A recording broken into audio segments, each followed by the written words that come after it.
Alright, there you go. There you go. Jeez, better. Alright, gotta click it twice. Always gotta remember for the my Blue Yeti microphone, I always gotta click it twice. That's what I gotta do. As soon as I see the blinking red, it's like, oh no, I'm muted. God damn it. What's up, homies? What's up, everybody? The Khaiza is back. Where am I? I'm right here. The Khaiza is back once again, homies. Gotta put on our soundboard, right? There you go. What's up, everybody? What's up, homies? How y'all doing today? The Khaiza is back, everybody. How y'all doing today? What's up, homies? How's everyone doing today? We're coming here like mad late though. It's like what was it? 8:30 p.m. 8:30 p.m. over here. I just like got back home, homies. I just got back home. Yeah, like it's Labor Day, so happy Labor Day for all y'all enjoying like the day off and things like that. Hope y'all are enjoying yourselves. Nightbot is working properly. That's good. So mom and I decided to spend our Labor Day going to New York, or at least like Queens, New York, Jackson Heights, Queens, New York, or as many have called it, like Little Bangladesh, right? Little Bangladesh, right? I usually like go there. No, not go. I wouldn't say usually go there. We sporadically sometimes like go. Mostly back in the day, I would go to like Jackson Heights, Little Bangladesh in Queens, New York, mostly for what was it? Important filing work, or more specifically tax forms, you know, things like that. Have to do like our annual like tax forms and stuff like that. And sometimes we go for visits to my aunt who lives in Queens, New York back in the day. Right? Alhamdulillah, she's doing well, both her and her sons. Right? One choto, one small, one boro, one big, right? The boro one, or the big one, very autistic, right? But I'm not gonna like, you know, say anything else, right? I just want to keep it at that. Y'all already got an ad? Damn. Oh. Alright, I'll wait then. I'll wait then for the ad, please.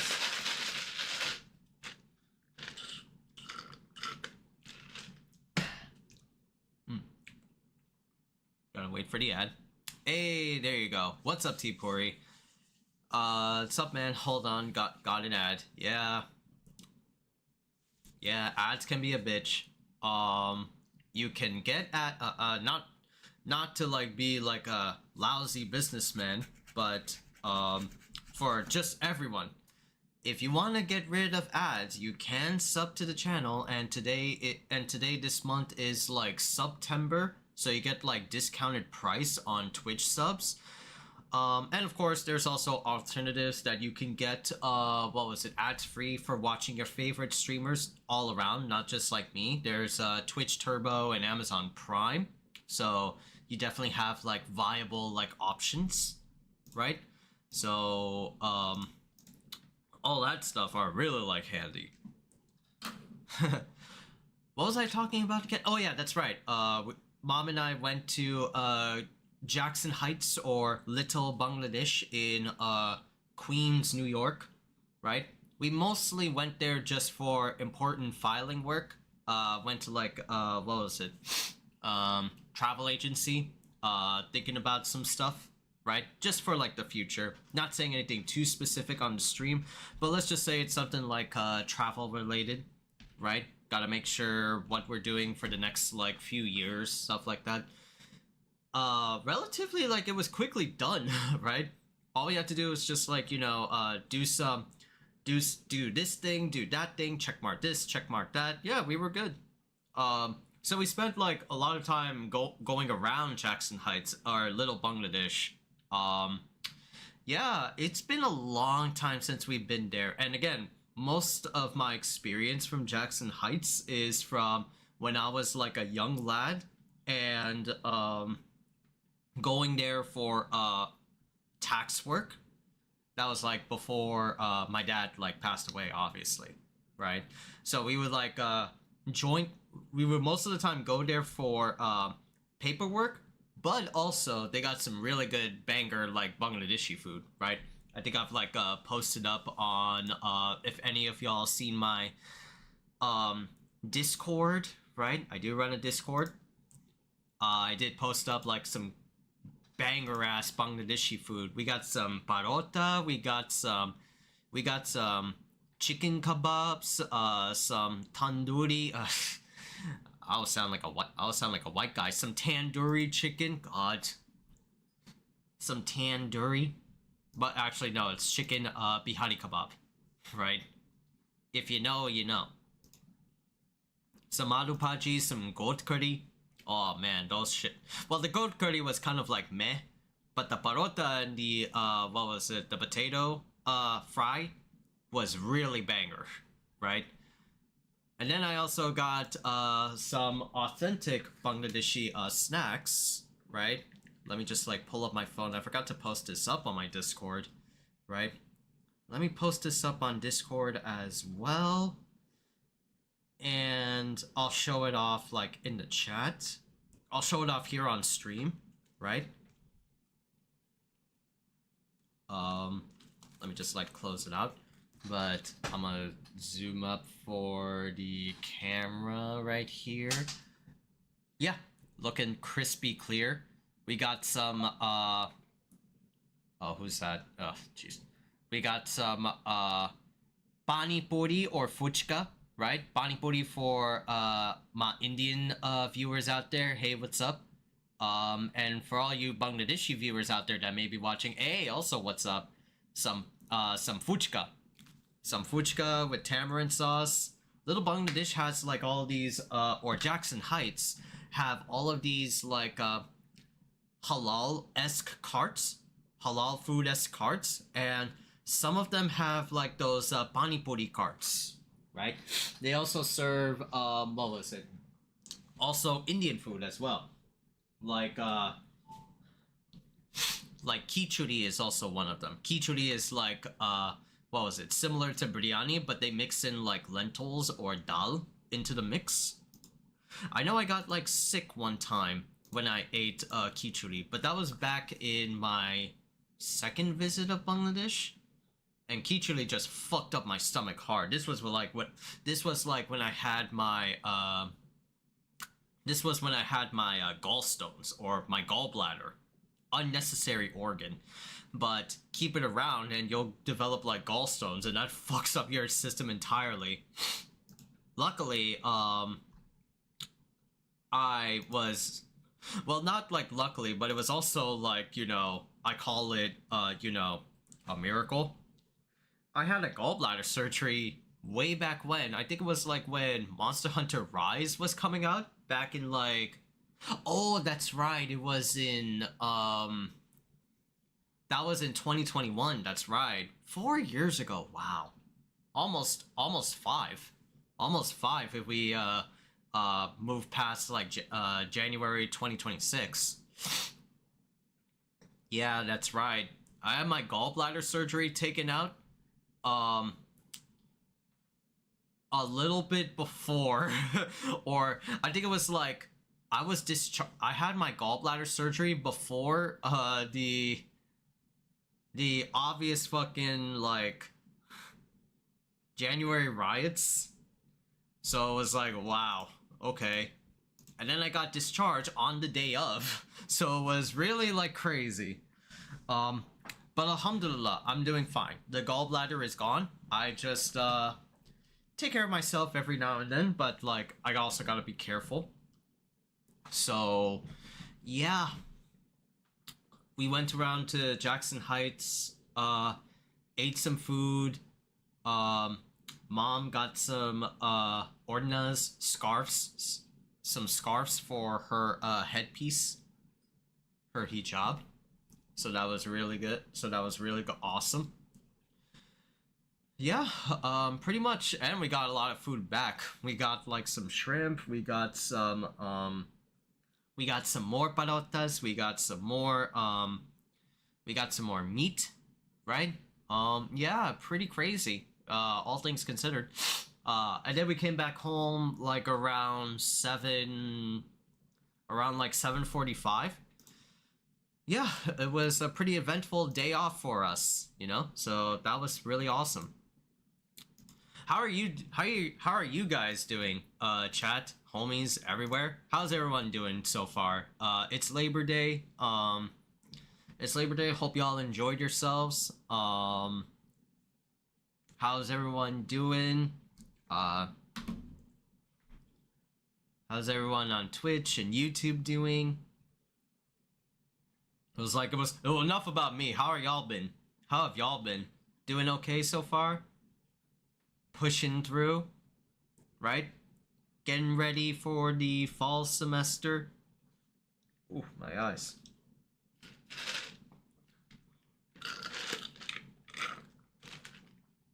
Took like 2 coffees and I'm still feeling like drowsy.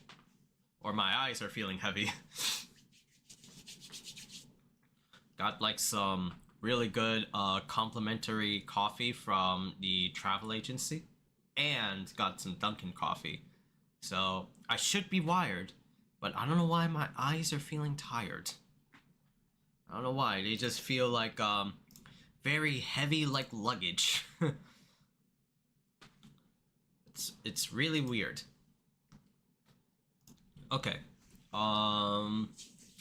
So for today's agenda, chat, hope y'all have been doing well. So for today's stream, sorry, not today's chat, today's stream, we're gonna be doing a full season review. Well, technically full season review. I mean, we'll try to like, you know, do some spark notes, recaps of the previous seasons before. But we're going to be doing a whole season review of Kamen Rider Gavv that recently ended yesterday, right? I got the privilege to watch the episode last night. It made me tear up a little bit, you know? Of course, the final fights were amazing. As always with Kamen Rider Gavv, the action choreo is something to behold. And yeah, the ending was just really like, you know, no pun intended, sweet. It was very like sweet. It was very wholesome. Everything was like wrapped up in a bow ish. At least how I feel, you know. But we're gonna be talking about it full in depth when we do like the review. And then afterwards, maybe do like some random games, like maybe some Bayonetta, some Lost Soul Aside, or maybe some other random shit that we got on our Steam. I know I want to play some Deadass Disco. I added some maybe like new songs. Hopefully YouTube doesn't copyright those. You know, I mean, sure they will. I'm sure they will. But at least Twitch will be okay with it. I'll definitely have to do like some edits here and there for the YouTube version. Maybe like silent them or mute them. Or even like just flat out erase them. Yeah, unfortunately with multi-streaming, or especially with streaming on YouTube, I love my YouTube audience, by the way, right? We are steadily growing. We are like, what's my sub count on YouTube? 358? 358 right now. We're close to like, we are like halfway to like 400. That would be like a very small like achievement. So if y'all can like sub to the channel, it means so much. To the YouTube channel. If y'all can sub to the YouTube channel, I really appreciate y'all if you can.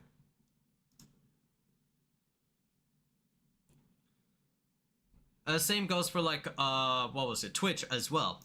Not the subbing, but like the follows, right?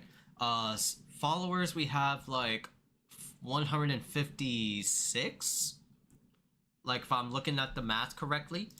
But if y'all can like follow the channel, I appreciate y'all as well. We are like half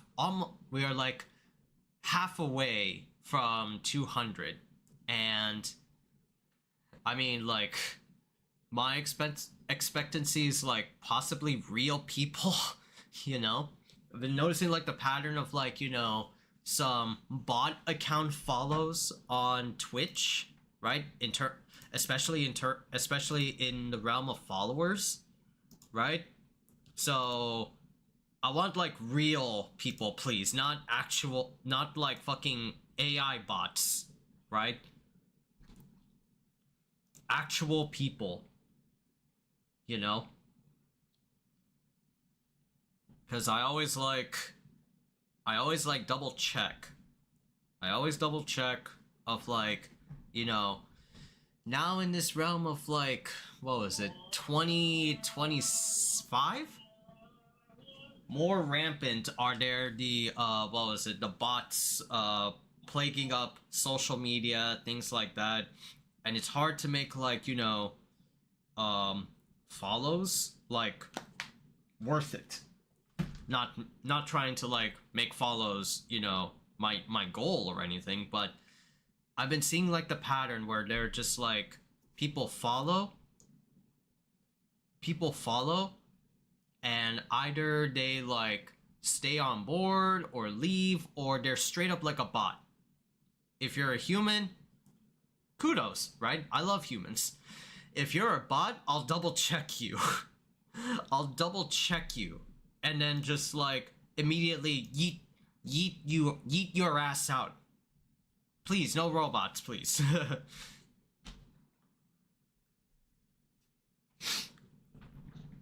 What's the new like derogatory word on like social media that we call like AI clanker?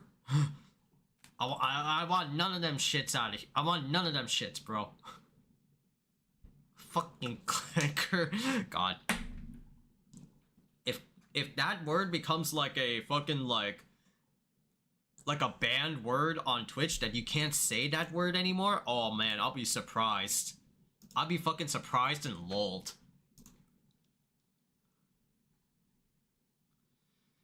Alright, but anyway. Fuck, what was I gonna say? What was I gonna say? Oh man. Let's catch up on some like news chat. Right? Some that like we have missed out before.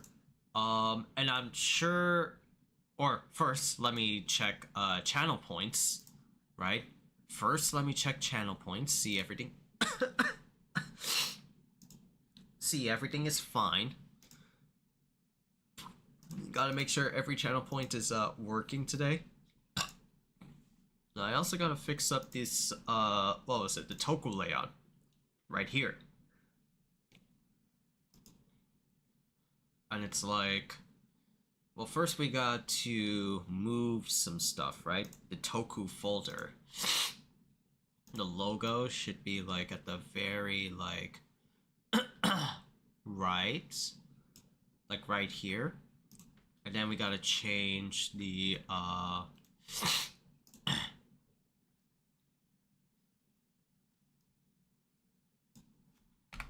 then we gotta change the title. Full season review. Yes, full season review. All right, that's cool. Nice. And now we have to get like a display capture because I do want to capture some things. I do want to make some things, you know. I do want to. Man, my brain is stuttering right now. Like, jeez.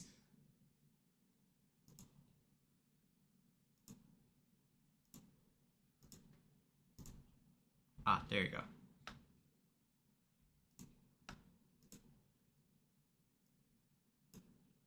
Overlays should be fine. Then we gotta move that shit over onto Khaiza Toku. Paste it over here. And then move these two around over here. Then move it in the back.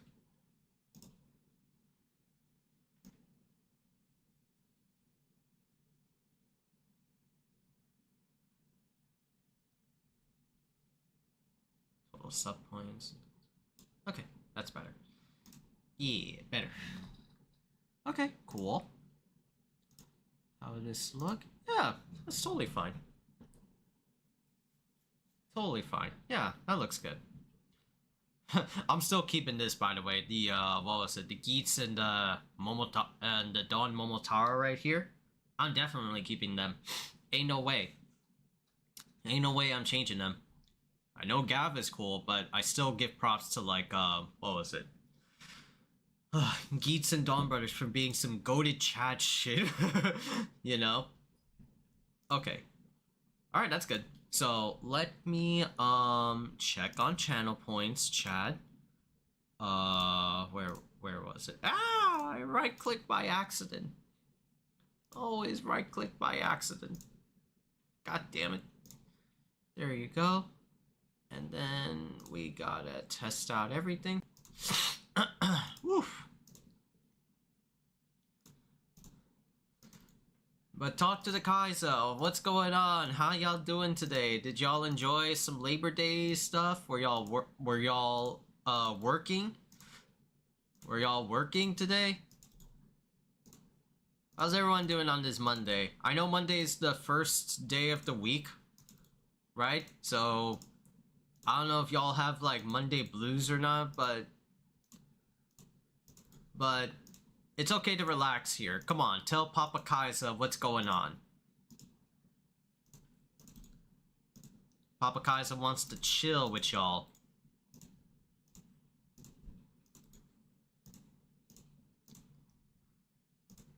Come tell Pappy, come tell Papa a story.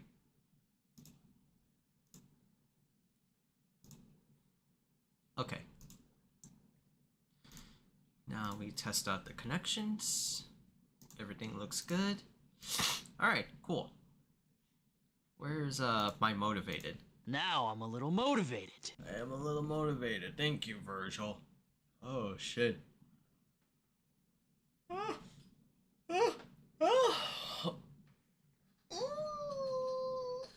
Oh, man. Been like up and at him the whole day, man. That nap is gonna feel really good. That nap is gonna feel really, really good. Alright. So the one news that I like missed out on, it was from yesterday. I completely forgot that we talked about this or covered about this, is 2XKO stuff. Is 2XKO, and I just gotta find the announcement or the presence of said new 2XKO thing. All the way down. Trying to look through event hubs, because event hubs is like the major site for everything fighting game news related. Trying to find it. Got it. So 2XKO got a surprising new update, right? This week is going to be not one but two major fighting game betas for this weekend, and this weekend's gonna be like my birthday weekend. My birthday weekend. The Khaiza's gonna be turning something years old at like September 8th, chat. So unfortunately it's not on the weekend. It's on a Monday, so that will be like my busy Monday class schedule from morning to like evening. So I'll just be very busy on Monday. But I have like homies over, I have family over coming over like that weekend, right? So that should be good. We'll try to like stream on like what was it, Thursday, Friday, something along like those lines. Maybe like Saturday, depending, you know. If we have like a movie thing with one of like my mods, or maybe like a fighting game thing, something like that, you know.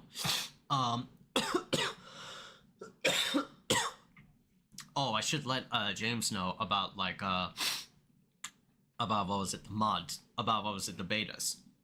I should let James know because he's very like picky about what was it, these Friday fisticuffs or Fight Club Fridays or even like Saturday movie-a-thons.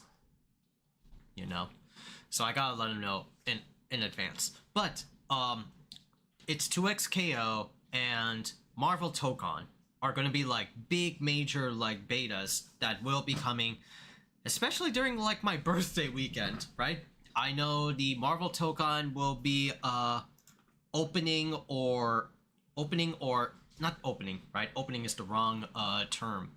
Igniting on September 5th, right? Don't know when like specifically, but today is the week where a lot of people will be getting email invites for both 2XKO and Marvel Tokon. I've been checking my email and so far nothing. Right? I've been checking diligently like what was it? A high school graduate looking for a letter of recognition by the college. So far nothing. Or sorry, an acceptance letter. There you go. An acceptance letter from a college after I submitted my essay. So far nothing. I don't have any new info. Don't have any new info. No new updates from either company, either games. I'm praying that I get a hold of those like betas, right? I'm really like hoping so. But for 2XKO specifically, right? For 2XKO, I know it's going to be a closed beta. It's not going to be the Alpha Lab 1 or Alpha Lab 2, right? That happened months prior. No, this is going to be a closed beta. And they had a unique way of preparing players for the closed beta. Of course, all of the characters from Alpha Lab 1, Alpha Lab 2, including the latest character that they dropped, Vi, is going to be in 2XKO. Now we have like a new character coming into 2XKO. Right? And it's the honky tonky robot, Blitz. Or Blitzcrank.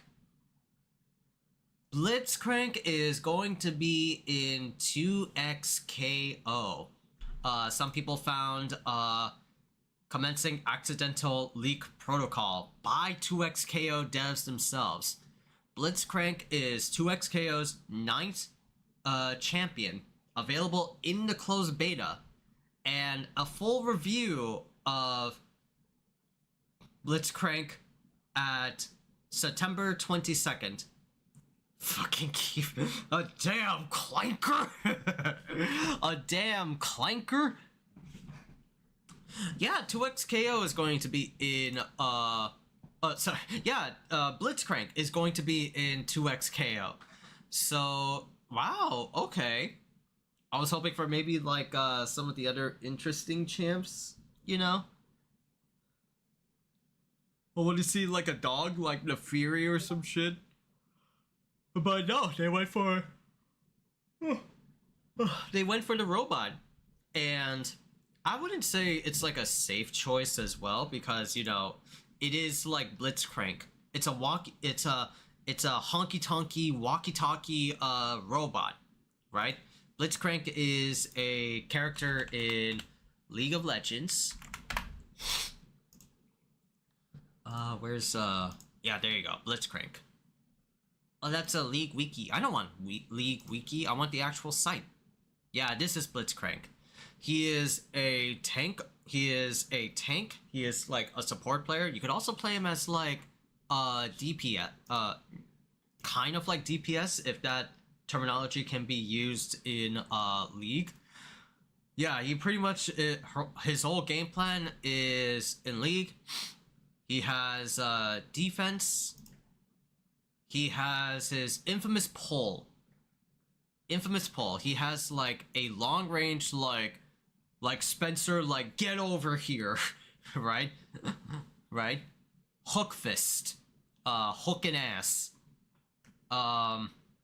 almost like Scorpion too. Get over here, and then he has like the fist, like knocks up, ooh, like the usual like combo for Blitz is overdrive, which gives him movement speed, a burst of movement speed, then rocket grab or hook fist onto the opponent, and then knock up.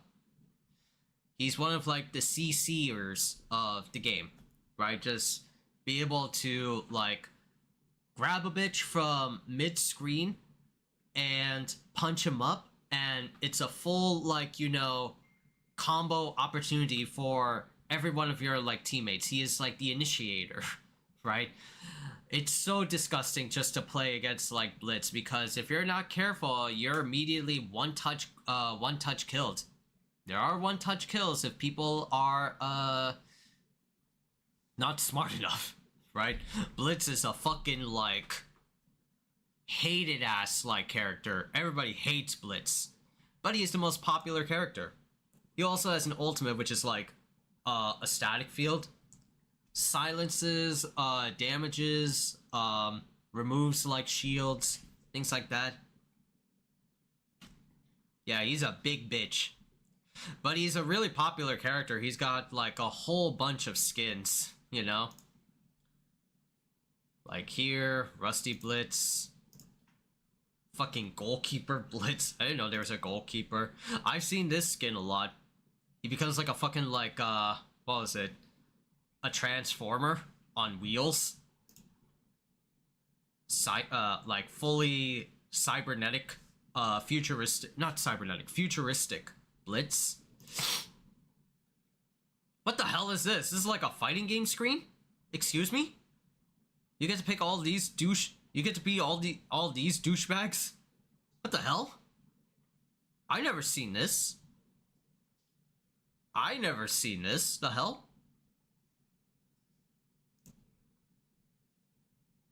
You got like what was it? Warlord Blitz. Warlord Blitz and Savior Blitz. Wow. Okay.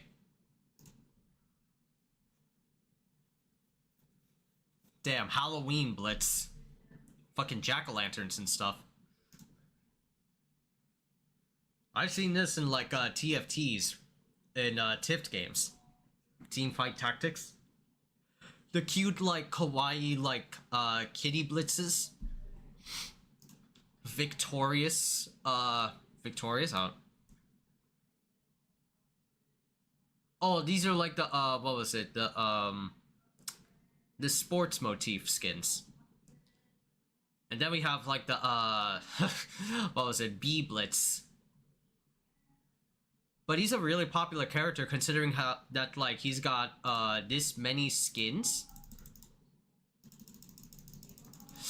Considering that he's got like this many, he's a really popular character despite like the fan outcry of his bitch ass like pulling and CCing you. He's a carried bitch. So I'm wondering how he's gonna work over here, right? Considering his toolkit in League of Legends, is he gonna do like full screen command grab? Is that what I'm gonna hear?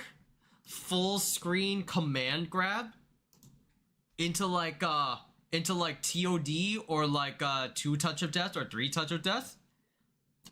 Is that gonna be a problem? I don't know, but we'll see on September 2nd, right, which is literally going to be tomorrow, and they did say the approximate time. Blitzcrank trailer tomorrow at 11 a.m. Eastern, 8 a.m. Pacific, 11 a.m. Eastern, right? Okay, 2XKO. Okay, 2XKO, you got Blitz. Let's see how he plays, though. I really want to see how he plays. Like, I'll definitely make like a reaction video when he comes up. When he comes out.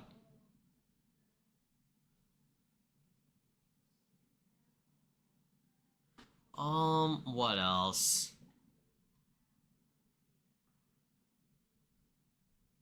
What else can we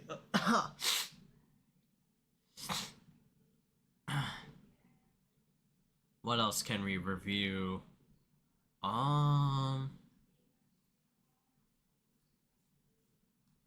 When's TGS, chat? When's Tokyo Game Show? Oh, at the end of the month. September 24th through September 25th to September 28th. Thursday through Sunday. Sunday. It's like at the end of the month. Oh, okay. Gotcha. Gotcha. Bet. Okay.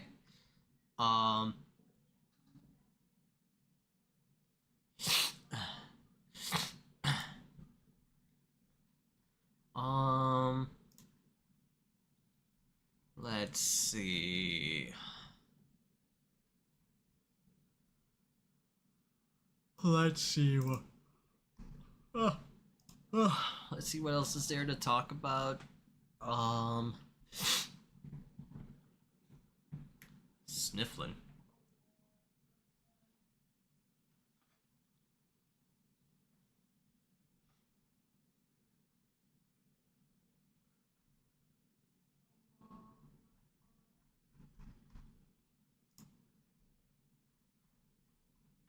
Just trying to like look through event hubs again. See anything like new or different. Nope. Nothing.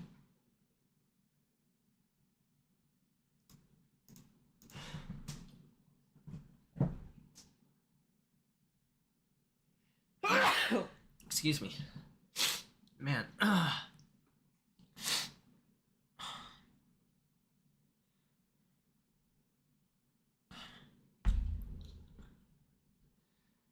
Whew. Allah.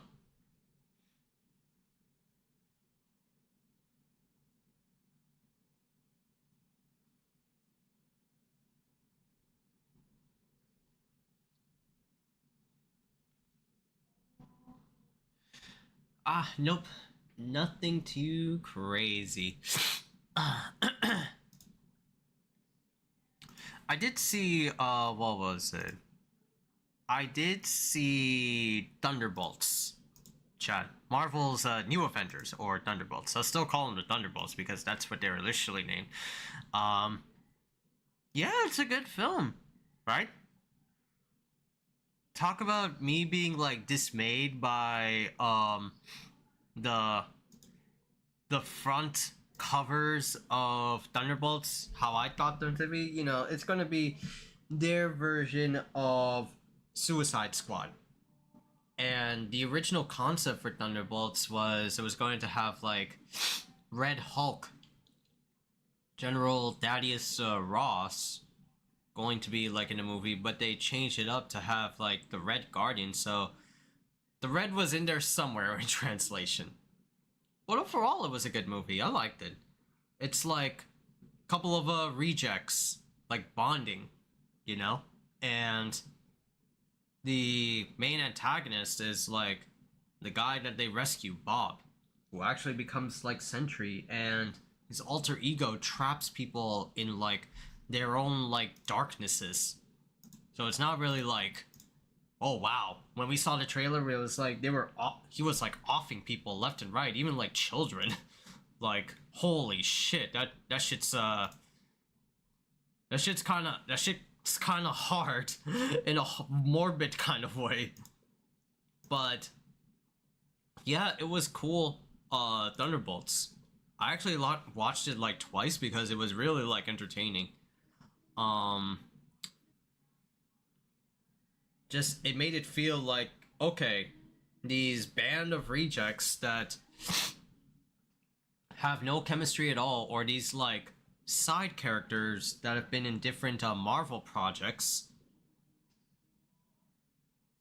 These side characters that have been in different Marvel projects are like, oh wow. This is oh wait, hold on. Whoa, what's going on with my bitrate?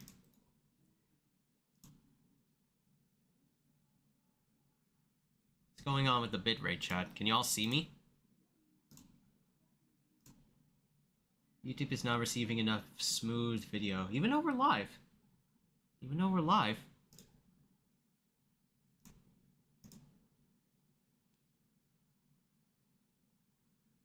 Okay. We're back to normal, I guess. Must be from the other stuff, like, I know I have, like, de-interlacing on, so it should be, like, fine. Oh, okay, yeah, we have de-interlacing and stuff like that. Okay, cool. But yeah, I did see, like, Thunderbolts. It was a fun ride. I liked it.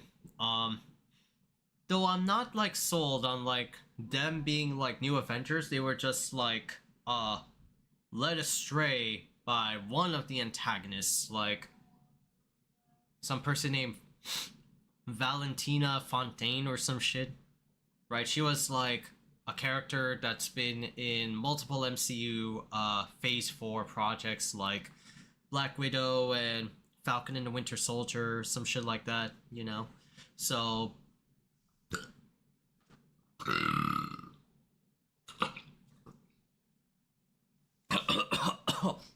hold on.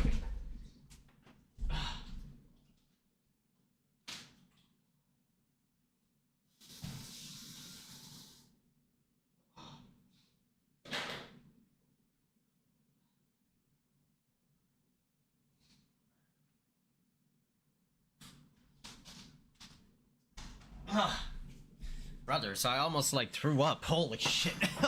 Oh, wow. A burp turned into like a mini like a puke. Oh my god. God damn. That was chunky, literally. Oh man. Gotta drink some water after that shit. Oh my goodness. But yeah, Thunderbolts was not bad. I liked it. I dig it. Like I said, I'm not too into the new name, like New Avengers, right? Considering that we're gonna have like the eventual Avengers Doomsday. Yeah, I think it's like Avengers Doomsday that's coming first, right? Didn't get to see like Fantastic Four, right? I heard it was mid. I heard it was mid at best. But I'll have to like see it on my own and find out.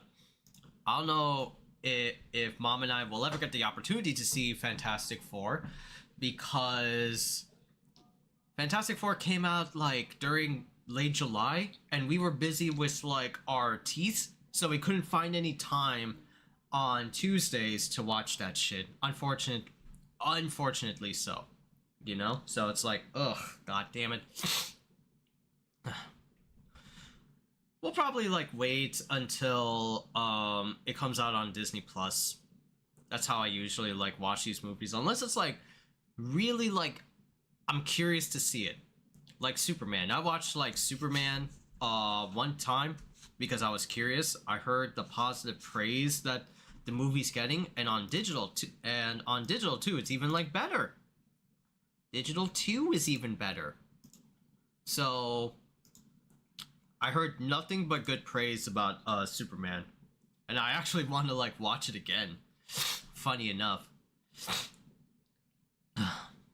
Anyway,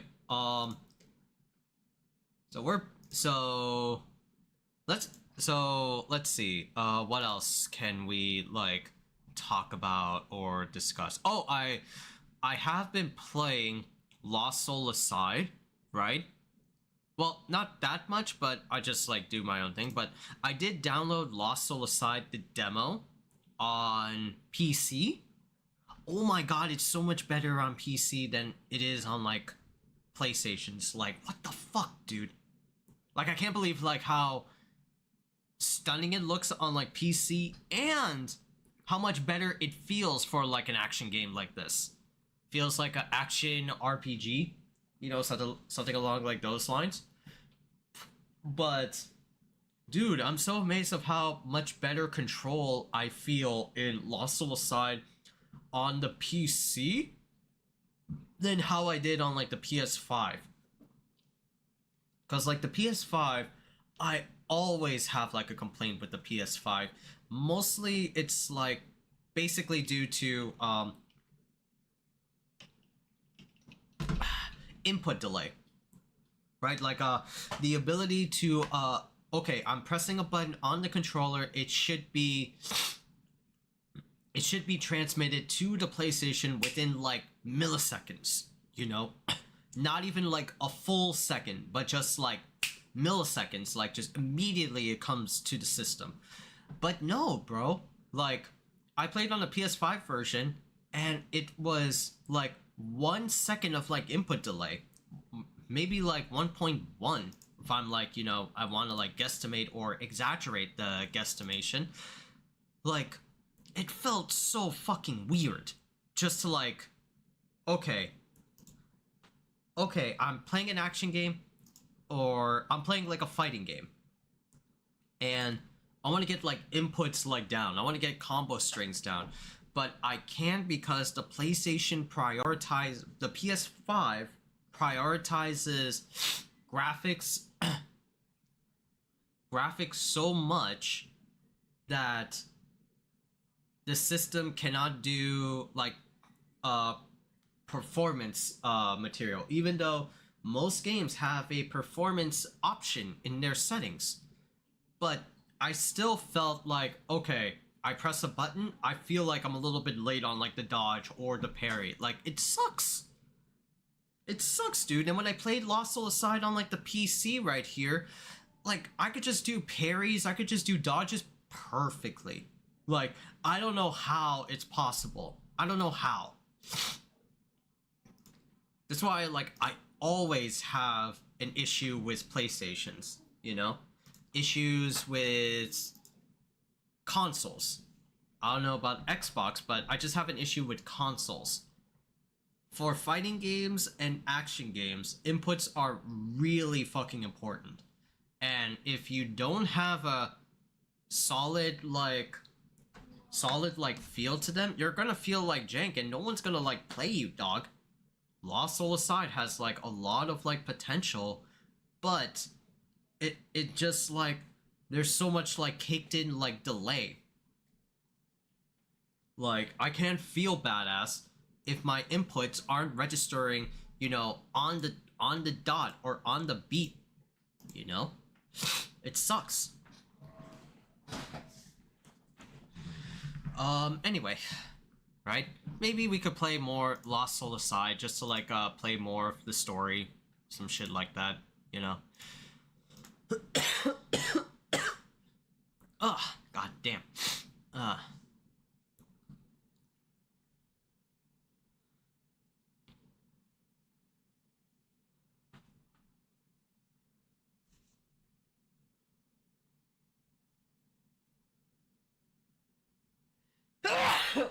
Excuse me. Yeah. No fucking sneeze.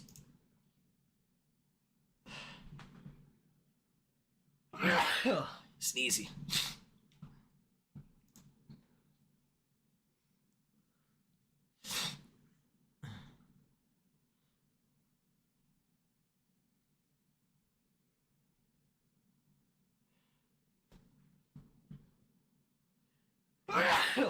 Oh, man.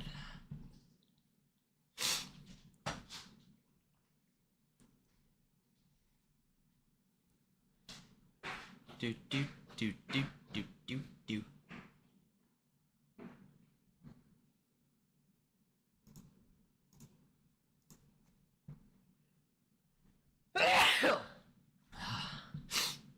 Ah. Man.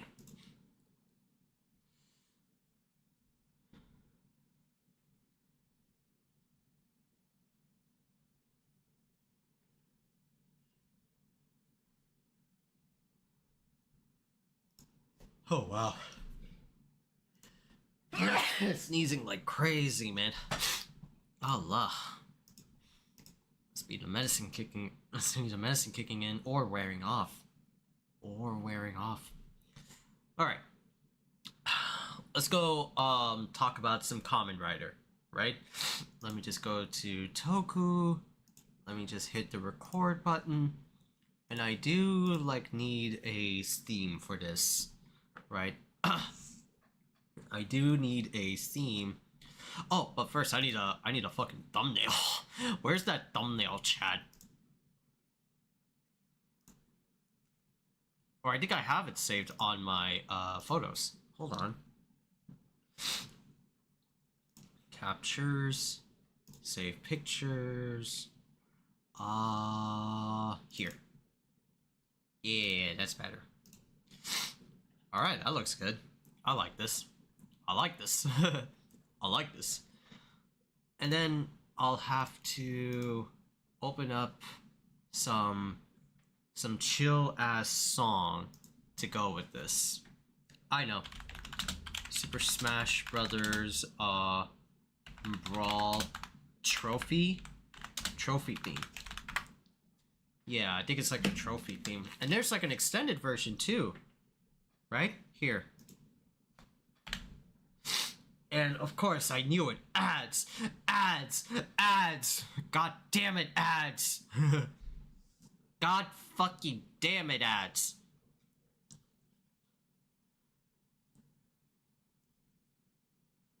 And they're unskippable too! They're unskippable! Okay, this works. This works. Alright, homies. Yep, it's a chill ass theme. I like this. I like this. Alright, homies, welcome back. We have returned to the realm of tokusatsu, right? Return to the realm of tokusatsu. And we are back with another, well, this is actually like a full review. This is a full review. This is no halftime report at all, homies. This no like, what was it? Anything or any way whatsoever. We are doing a Kamen Rider full season review. We're doing a full season review of the show that just recently ended and won the hearts of many. Where's that Toku like thing? Yeah, it's like Toku time, boys. Wow. Okay. So yeah, we are back once again in the realm of tokusatsu, in the realm of Kamen Rider, Super Sentai, Ultraman. There's also like Garo, right? There's so many like weird ass like offshoot toku. Like even Power Rangers is considered tokusatsu, right? If you really like think about it, it's made in America. It's made in America and not in like, well, Power Rangers story is made in America with original characters, original actors from America, right? Or other parts around the world.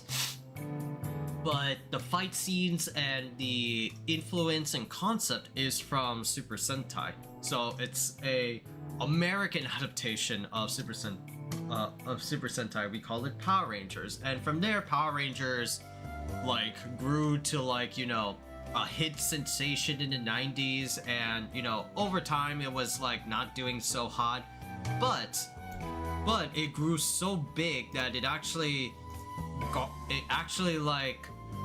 a comic book like continuity. Like the most infamous one is like the Lord Draken storyline, and there have been like some infamous crossovers with especially Teenage Mutant Ninja Turtles. I have some of the comics right here. Like I have the what was it? I don't mind showing this off again. Inhale the dust. Oh shit. The Lord Draken storyline, right? I got like the first volume issue, right? Well, issue compilation of the first what was it, chapter of the Power Rangers Lord Draken storyline. And I got some of the other Power Rangers comics, like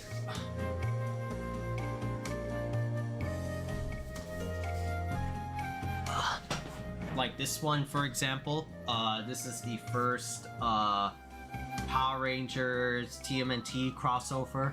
Looks really sick, really cool concept, you know.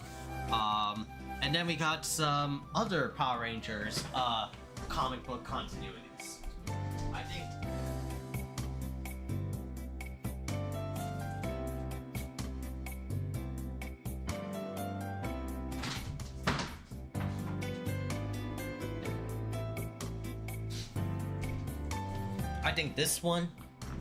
I think this one is the latest one for Power Rangers. Power Rangers Prime.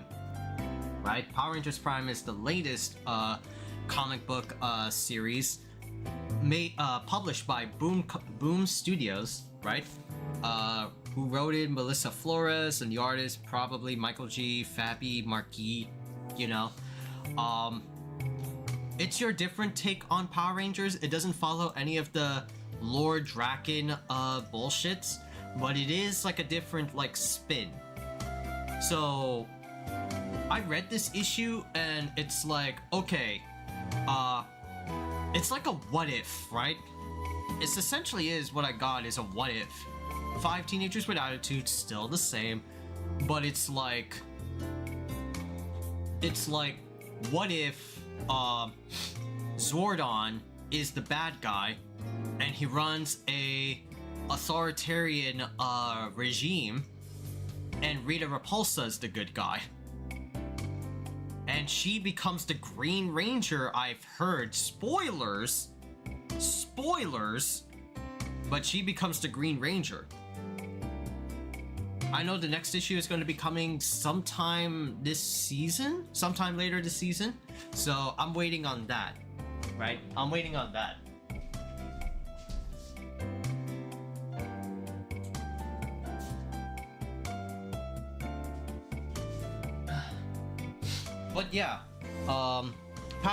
But yeah, Power Rangers is the tokusatsu,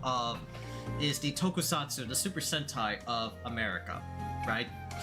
That's just like how it is, yet people don't want to like acknowledge that in some way, shape, or fashion or capacity, right? It's so ridiculous.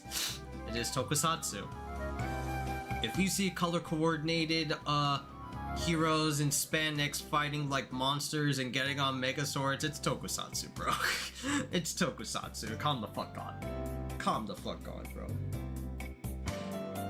But speaking of tokusatsu, and to put aside the Power Rangers talk, we're going to be talking about Kamen Rider Gavv, a full, right here, move my hand here, a full review, full season review of Kamen Rider Gavv, the Gummy Rider, right? So we'll try not to do like a full season review per se, because we did talk about it in the mid-season review, all the story events leading up to the halfway like check mark of Gavv, like how we talked about like Gavv gaining like Blizzard Sorbet form, and Hanto getting Frappe custom, the third rider Lakia, Shoma defeating one of the stomach family members, Shita, Hanto beating up like his master's like killer, finishing his arc, and then the most like, you know, laissez-faire type of like Kamen Rider, but badass slash aura farmer, that is like Lakia, the pudding rider, who is like searching for his little brother's killer. Yeah, we like talk about those, right? If you want to like check out like that review, so that you can like, I don't know, let's say you want to do like a like a side-by-side video watchathon on your guys' end, do like first episode impression and halftime review, and by the time this video comes out, a full season review, you're more than obliged to like do so. I'll be like the type of weird person that like, you know, does that like just to like, you know, catch up, right? because you don't want to like come in and be like this like dumb, I'm not calling it dumb, but just like the late student that was really like behind and decides to like catch up. There are like videos that you can catch up on. I'll still keep going on with my curriculum, but there are videos that you can catch up on before this point, so that you guys don't get like spoiled. Of course, the episodes are out, but if you want to hear like my talks, my impressions, right, those videos are like there, right, just, you know, saying, right, you can go check out my channel, and I'll even like provide links. I'll even provide links like in the comments, or even like oh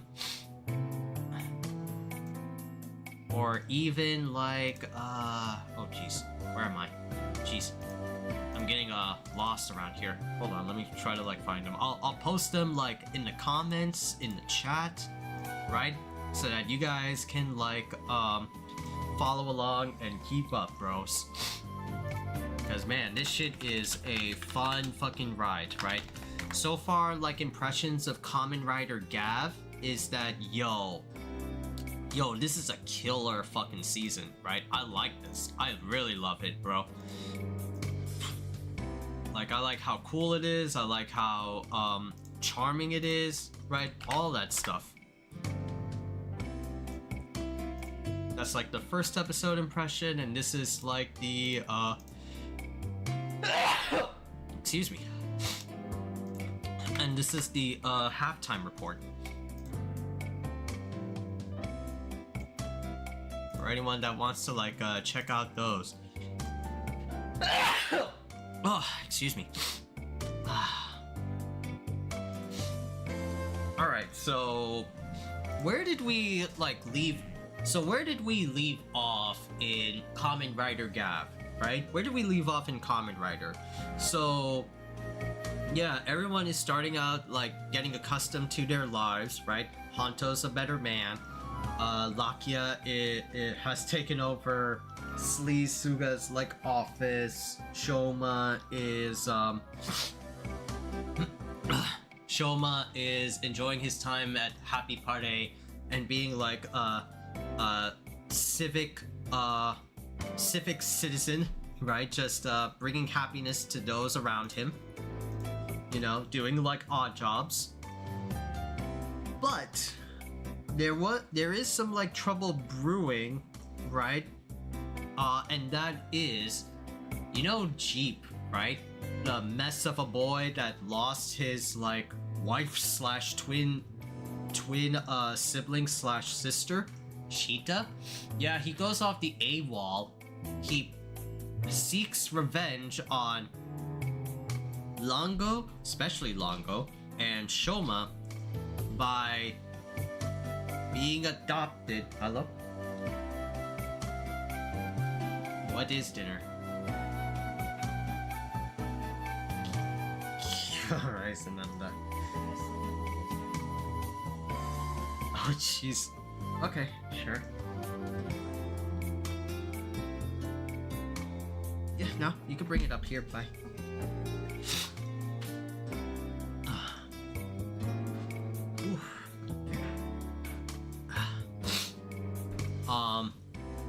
Cheetah joins a higher up stomach family by being the fiance. What was it? Let me rephrase that. Sheepa joins a high elite Granute family called the Jalduks. The Jalduks? They so Jeep becomes the fiance to the daughter of President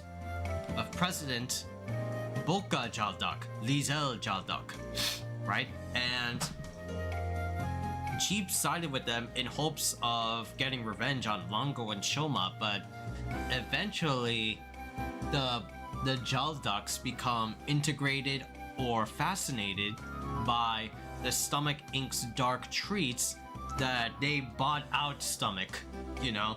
So it's like, oh geez, how well is that gonna turn? Everybody except for maybe like one joins up with the Zalduks. Longo, Niel, only like those two, right? Longo becomes like a worker for the Zalduks. Niel like just joins up automatically. The only one who's opposed to it was Glota, right? She's like the she's like our baddie, right? Our bad bitch, you know? She's a killer. She's a baddie though, right? So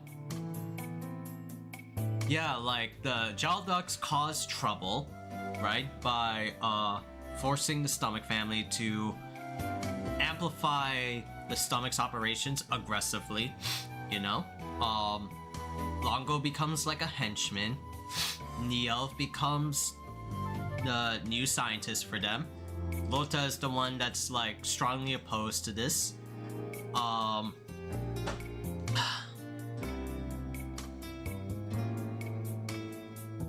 Excuse me. There's also some other stuff to the human world, right? Honto decides to look up the Inoue family line because Shoma's last name is Inoue, taking after his mother. He finds a clue via like a candy shop owner, right? The candy shop owner is actually the brother of Shoma's mom. I think his name is like, if I remember correctly, Michiru Inoue. And he ran a candy shop or snack shop in dedication of her sister who doesn't know she passed away, she died, right? He only knows that she's missing, and he doesn't know that he's actually Shoma's uncle, right? So there's like that, you know, overarching like family plot point that Shoma doesn't want to give to Michiru. So he wants to like protect the truth, spare him of like any pain, which is, you know, rightfully so. Of course, Shoma is shocked too to like learn that, because wow, I didn't know I had like an uncle though, right? Then we get to see like Shoma versus Longo, and yo, that Shoma versus Longo fight, holy crap, the first fight. Longo is a fucking powerful ass bitch, like damn. Bitch has like a giant like great sword, he has like a protective shield, he's super speedy. He's got like dragon wings like in the season finale. Like this bitch is like fucking OD. He's fired though. Damn, bro. And he believes in Granute supremacy, right? Like we actually know a lot about like the Stomach Inc. or like the Granutes through like Longo, because Longo is the one that killed Shoma's father, and is the reason for maintaining and trying to evolve the Stomach Inc. in the Granute Society, right? Like he's the bitch. Like I said, he believes in Granute supremacy.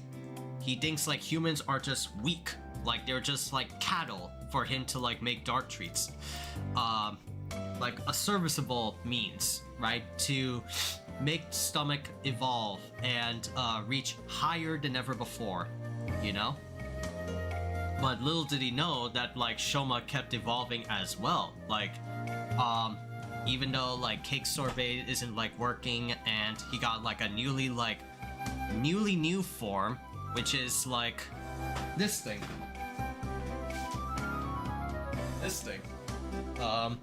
He got this new form, which is the Gotchipod. the over form and master form, right? So by collecting like 100 gachizos all cramped into like one like pod, Shoma can turn into Over Gavv, which is like a very strong and powerful form, built for, you know, one hit blows, one touch of deaths. Or he could be Master form, which is what he used on Longo. And he's a speedy bitch, like he's like Flash like type shit. Shoma unlocked the Speed Force. Shoma unlocked the Speed Force and just running circles on Longo, right? And Shoma defeats him. He thought he killed him, but no, the bitch like comes back after like another character's arc, which is Lakia's, and Lakia gets like a new form. So you know how like Lakia Amalga, the third Kamen Rider, or aka Kamen Rider Vram is his name. You know how this bitch was like running around, right, trying to find the killer of his little bro, Komel, right? He wants to seek the killer who killed, he wants to avenge Komel's life on who, like, killed him. And Lakia found her, per se, and that is Glota. Glota is the one that killed Komel, who incidentally, killed Shoma's like only good stomach family member.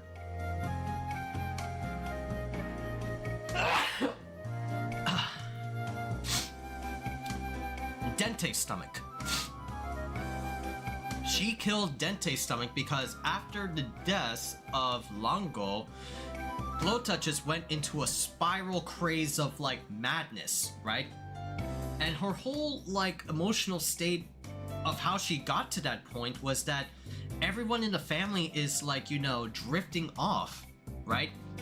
She's like this like cool baddie of a queen right here. She's like a kraken granute, an octopus granute. But the thing is, like, she's powerful because she feels safe and comfortable being with her stomach family outside of Shoma, of course, because they treat Shoma like shit because he's a scared little human. Like, she, like Longo, cares about, you know, the strong granute family members in her family. Longo, I mean, he doesn't see family like that way. He only sees, like, you know, who can put food to the table, right? Who's making the dough? Who's earning their keep in the stomach house, right? And he believes that until he dies, right? He's a proud soldier. He's a proud warrior. Right? So, yeah, man, like, Glota dies at the hands of Lakia, who unlocks a new form called Pudding a la Mode. I wish I had, like, the toy for that, but I can only buy so much with what I have, right? At the time.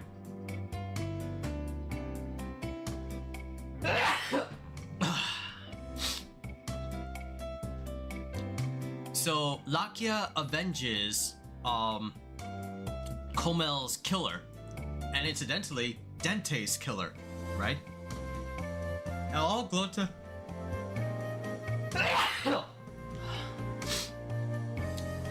and all Glota ever like wanted was to like keep her family safe or keep her family intact. Shita, Jeep, Niel, Longo, right? She wanted to keep her family close together, you know, but then she broke down because she saw her family either being killed off or leaving her behind for something else, The only one that like stayed was Longo, because Longo respected people who put food to the table, right? As like I said. And she found comfort in Longo's words because, yeah, Longo is the head. She wasn't the one to like find her own self or abandon her family, right? She just like was a scared little girl. She was an isolated scared little girl on the inside. You know? There were some other stuff like Hanto's secondary closure, right? Hanto found his mom's killer, a wolf granute. But I think it's the thing of Kamen Rider Gavv. Like the thematics is like, you know, I seek forgiveness sort of thing, right?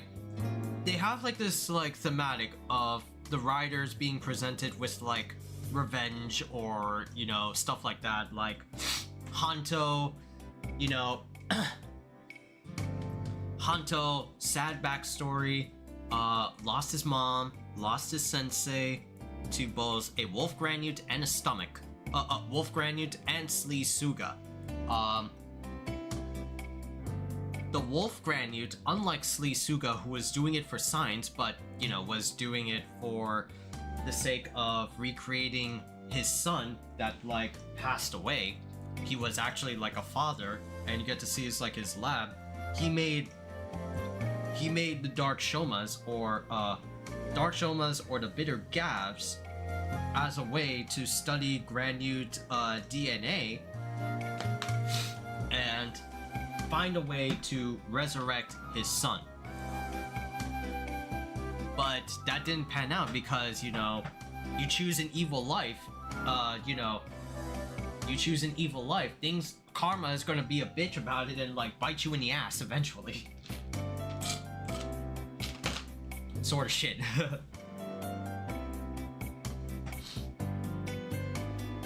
Spilling water. Goddamn, this is good.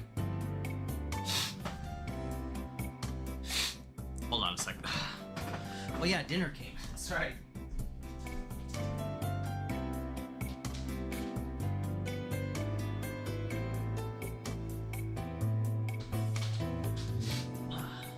Oof, man. Ouch. Ouch, chat. Ouch. My nose is flaring up a storm. Allergies are flaring up a storm.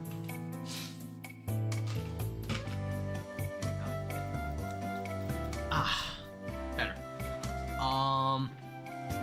So Hanto found his mom's killer, but was seeking like redemption. So Hanto tried to be like a better man, which he succeeded, right? There were like at many times he is very like impulsive. Like, he becomes too hot-headed. But I like that this season is definitely treating Hanto better than some other, like, hothead or very, like, vengeful fucking riders. Right? Where, you know, like, riders on, like, at the break of vengeance, like, let's say, for example, Kamen Rider Axel. Terui Ryu. Yeah, there you go. I was like blanking on the name. Terui Ryu. His whole shtick was that the Redder Dopant killed his family, and he became Kamen Rider Axel via who was it? Philip's mom. Some shit, right? So he got the power, and he went through a whole journey, an arc of himself trying to be better so he could kill the Redder Dopant. But thing is that he's a scientist, or he's a psychomaniac. He doesn't believe in like seeking redemption or forgiveness. He was just trying out powers, right? Excuse me.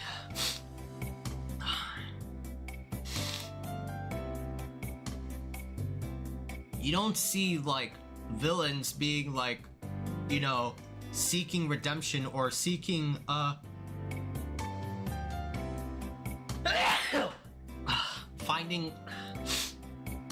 finding forgiveness. Not unlike Gavv here.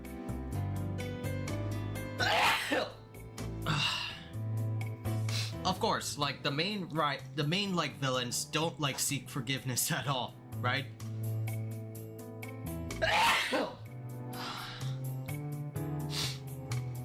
Like Longo doesn't seek forgiveness or seeks redemption. Glota doesn't seek forgiveness or redemption. Sheeta didn't. Neo maybe didn't. Neo didn't. Sorry, chat. Super fucking sneezy. I'm sorry. Sorry about the video.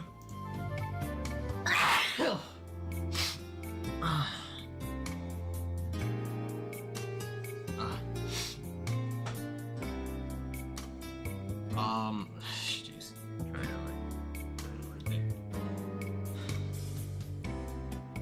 No, those main villains don't seek forgiveness. But some of the side characters do, like Dente's stomach, right? Dente's stomach seeks forgiveness for putting Shoma through hell and putting Lakia through hell, and to a sense putting Hanto through hell, because you want to know why? Dente was the one that made the dark treats. It's his fault, you know?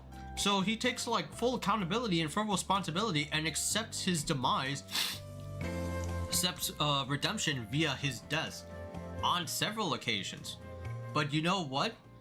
The main riders don't stoop to that barrel, don't stoop to that, not barrel, but stoop to that low of offing Dente, offing the Wolf Granute or some shit like that, because how would that honor like their loved ones though, right? I mean, of course, Lakia killed Glota because Glota didn't seek forgiveness, right?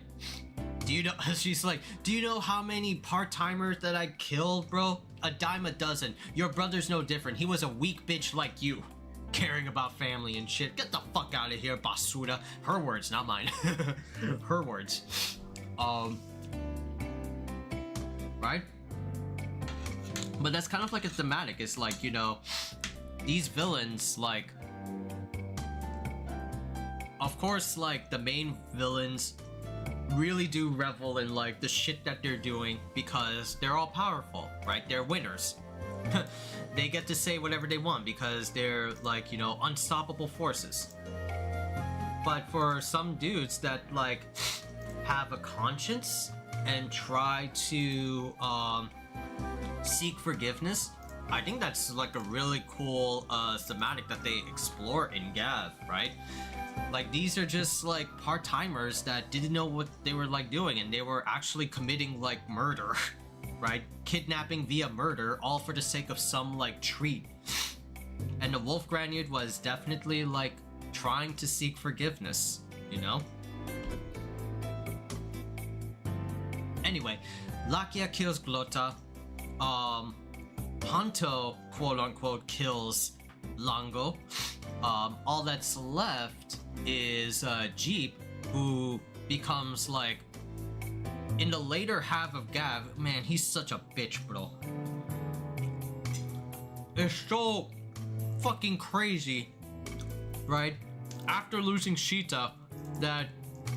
what the fuck was his goal anyway? This fucking spoiled ass bitch.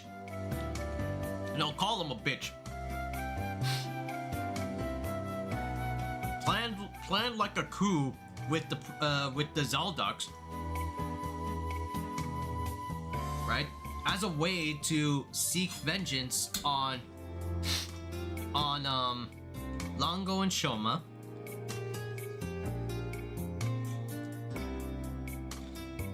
But then his plan didn't work, and he becomes even more psychotic. Attaches like the same like Gavv that brought him like so much pain and misery, and he wouldn't stoop to that low because he wanted to be strong. Then later like grows because his ass beats up, quote unquote, beats up Lakia.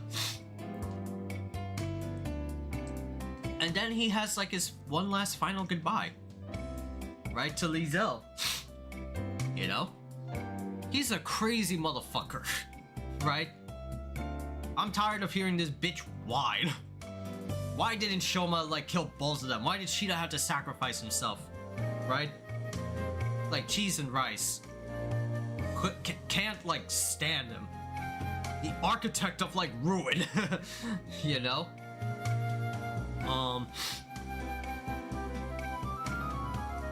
While Sheep was getting, like, you know, trying to find himself, Neil was scheming his own machinations, right? Neil, like, Neil resurrected the dead Dr. Suga, Sleaze Suga, made him into like a zombie with some modifications to his Kamen Rider Bake outfit. But then on a sudden, like, I would say maybe like a heel turn, if that's like a appropriate description. Neil makes a negotiation with Shoma, right? Like, he actually like honors his bargain. This bitch, like, I call him like a sleazebag, like scheming, sinister scientist. I call him a scheming, sinister scientist because, right? He's just like that archetype. Like me getting like flashbacks of like a fucking guy with the lemon doctor. I forgot what was his name, Ryu or some shit, or I don't know. Like who was it? Like I forgot like his name, but he was so fucking despicable about it. But no, actually there's like more depth to like Niel because he honors agreements. Like when he made like a negotiation with Shoma, he honors his agreement by like bringing back like, you know, all the kidnapped like humans presses to the human world as Shoma requested, right? All because Niel wants to prove his own worth, right? We get to see like in a flashback of Niel, like oh, Niel is like someone who is of weak constitution, right? He's not as strong, as buff, and as aura farming as Glota and Lango. Rather, right, he wants to prove to himself that he can make the Stomach family rise through other, like, machinations, you know? Niel doesn't care, right? Niel doesn't care about, like, about some of the other stuff that, like, Glota's been feeling, that maybe a little bit like what Lango is, or even, like, the shitty, horrible, like, twins. Rather, he wants to ascend Stomach family through his own methods, through his own means. That way he'll be, like, respected. He was seeking his own glory, right? But that glory was summed up by his actions, and his actions were, you know, meticulous meticulous off-screen sciences, you know? Like he was in cahoots with Suga, right? He betrayed Stomach family to join with the Zalduks. He wasn't part of like the Stomach family. He was part of the Stomach family, quote unquote, to well, what can I say? No. He wants to evolve Stomach, but he wants to do it through his own machinations. But unfortunately, those machinations soured as as he had a plan to assassinate Boka Jaldak. And Boka Jaldak is some like powerful fucking bitch, man. He has a fucking finger gun. He's like, you know, unsusceptible to like hypnosis. Like this bitch is like all powerful. All powerful and all knowing. Like even to the point that like he knew that Niel set up like, you know, an explosive when he was doing his grandiose goal of farming people, right, to become like dark treats. Like he saw like people as like cattle, And so he made like a whole plan along with his daughter, because his daughter was, I mean, Liesel is, oh my god, don't get me started on like Liesel, man, that bitch. Sorry. But that bitch is like spoiled princess archetype. Like, this girl adopted Jeep and they became like husband and wife. But Liesel doesn't see Jeep as like a significant other, right? Liesel saw Jeep as like, oh, he's just another toy. She's a spoiled princess that likes her world, I wouldn't say like intact, because she has like, you know, a very like psychotic side as well. Not to the point of like Jeep, but she likes people or things like break apart or suffering. She finds joy in that. She finds joy in that, and that's very like fucked up. Until it like at the very end, where she like changes as a person via like the finale. And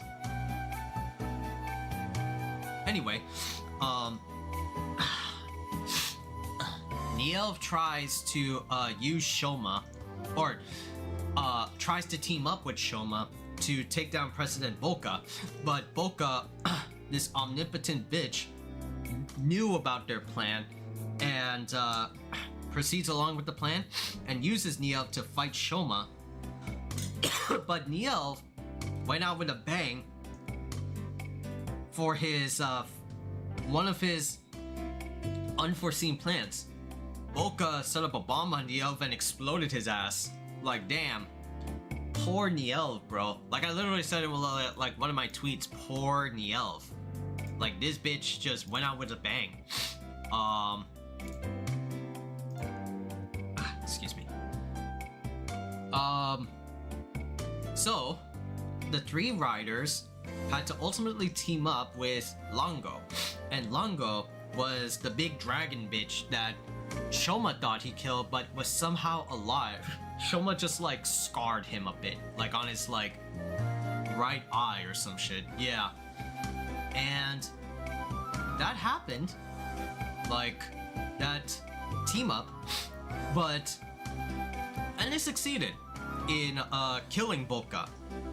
But it was all part of Longo's plan to team up with Shoma and the gang, also that he could resume his stomach operations and kidnap a lot of people to make dark treats and evolve the stomach family. You know? What a evil sleazebag. I mean, of course I knew it. He's not gonna give up like the one thing that will like evolve the stomach like company, which has brought him a lot of bang for his buck. The dark treats. He's not gonna let go of that shit. No. He's not gonna let go of that. He will like die on that hill, which he does. He does. And like at the season finale, a lot of shit happened, right? A lot of shit happened. Shoma fighting Longo one last time, the rematch. Very awesome choreography, action choreography throughout like the whole like season. It's really like good. Hanto becoming like a fucking like hybrid grappler. Hanto becoming a hybrid grappler and just beating on both Liesel and Jeep, right? Just like headbutting the bitches. Ooh, and he just fucking like what's that one wrestler move where like he no shit like picks up a person like at the top like this and then falls back down? What's like that wrestler move? I don't know what it is. It's not like the Stone Cold Steiner or some shit. No. Like no, I don't know. No, it's not like a backdrop. No, it's not like a Batista bomb or anything like that. No, it has a specific name. It has a specific name of some kind. I just don't know what it is. But he does like command grabs. He does like headbutts, right? Shit like that. Hanto is a legit fucking fighting game character. It's so funny. And then Lakia has his own thing, right, of rescuing the hypnotized, kidnapped people. And I was, oh my god, I was so scared of like Lakia, because Lakia is the coolest fucking Kamen Rider, or third Kamen Rider there is.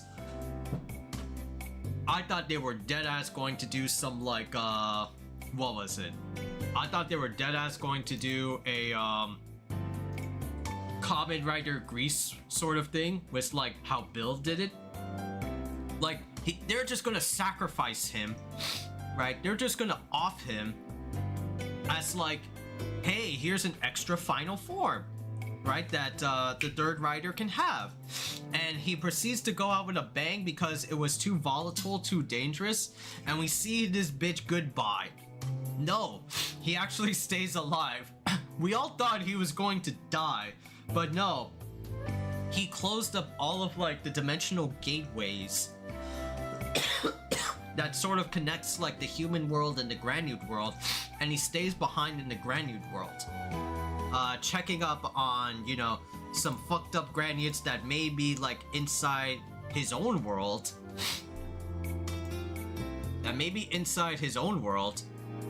and stays there. Luckily, he has like companions like the Gotchizos to like keep him company, but oh my god, I was so scared, man. Yeah, he has all these like friends back in the human world, like Shoma, Hanto, his not girlfriend Sachika, right? I hope they don't do him dirty, and they didn't. He just stays in another world, keeping a check on the Granude world, but like, nah. I'm glad Lakia didn't die. But anyway, Shoma kills Jeep. Liesel is like spared mercy. Shoma kills Longo for sure this time. And then everything after like 3 months later, back to normal. Shoma makes like the opposite of dark treats, light treats, where he's like a sweets maker. Makes some killer fucking cupcakes instead of that insidious ass jello made out of like human substance. You know what I thought of? It's like that one show. Anybody remember the Amanda Bynes show? Hold on. Let me give y'all a fucking trip down memory lane. This might be copyright, but hey, you know, holy shit, this looks so fucking on point to like how dark treats are. The Amanda show, what was it? Alien meat. What was it? Alien abduction jerky? No, which one was it?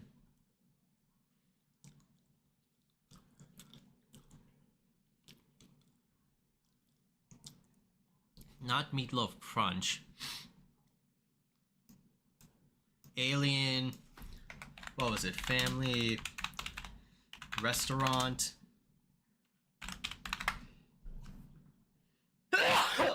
Oh, excuse me. Sorry. Alien Restaurant. Damn,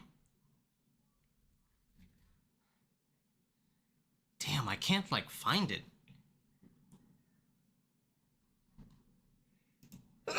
Alien restaurant scene. God, Amanda show. Looking up some dank material. Oh jeez. Not the recovery scene of the actress. God.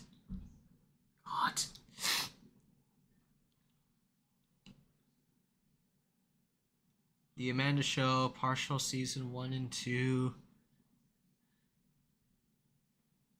Yeah, they're mostly like broke it down to like clips. This is like Amanda Show's like their version of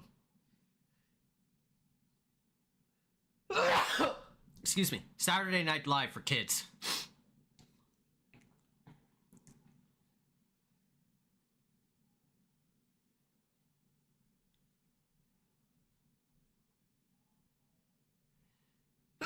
Shit, can't find it. Can't find it, homies. Oh well. But y'all know what I'm talking about, right? Like the alien family that like what was it? Creates all this like alien food that's not very pleasing to humans, but when they make this like certain food called a meat pie, it's meat. Like that's how like dark treats are, but it's very good to granutes. It's not good for humans because they're the secret ingredient. You know? So 3 months passed. Shoma became a sweets maker or a pastier, making light treats instead of dark treats, making cupcakes for both humans and granutes so that they could find peace and solace and happiness. Still working at Happy Parade with Sachika. Hanto still continues his freelance work, article work, writing about the dark treats as a way of making him have solace, right? Making him have some sense of solace after being so fucked by stomach and dark treats anyway.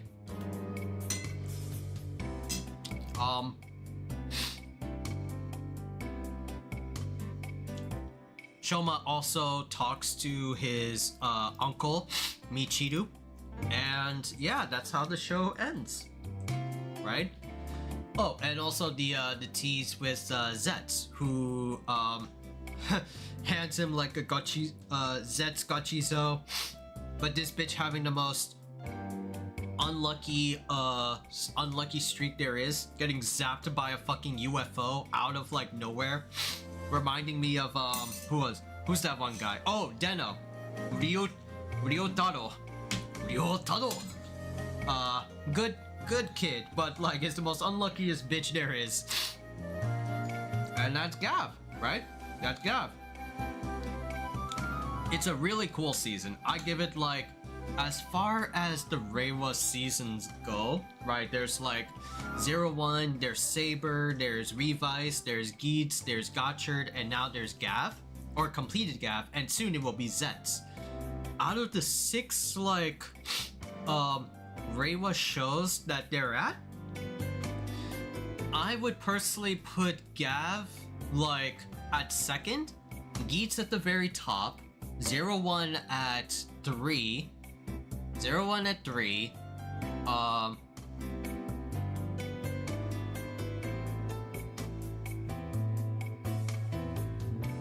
Revice as fourth because of Vice.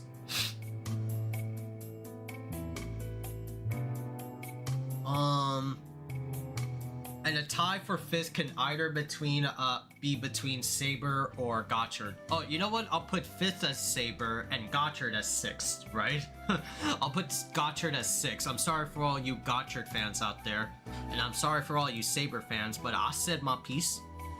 I said my piece, right? You ain't topping 01, Geats, or Gavv for me. Ain't just no way. All you Saber stands out there and all you like Gotchard stands out there, hell no. Hell no. You ain't putting that shit on me, dog.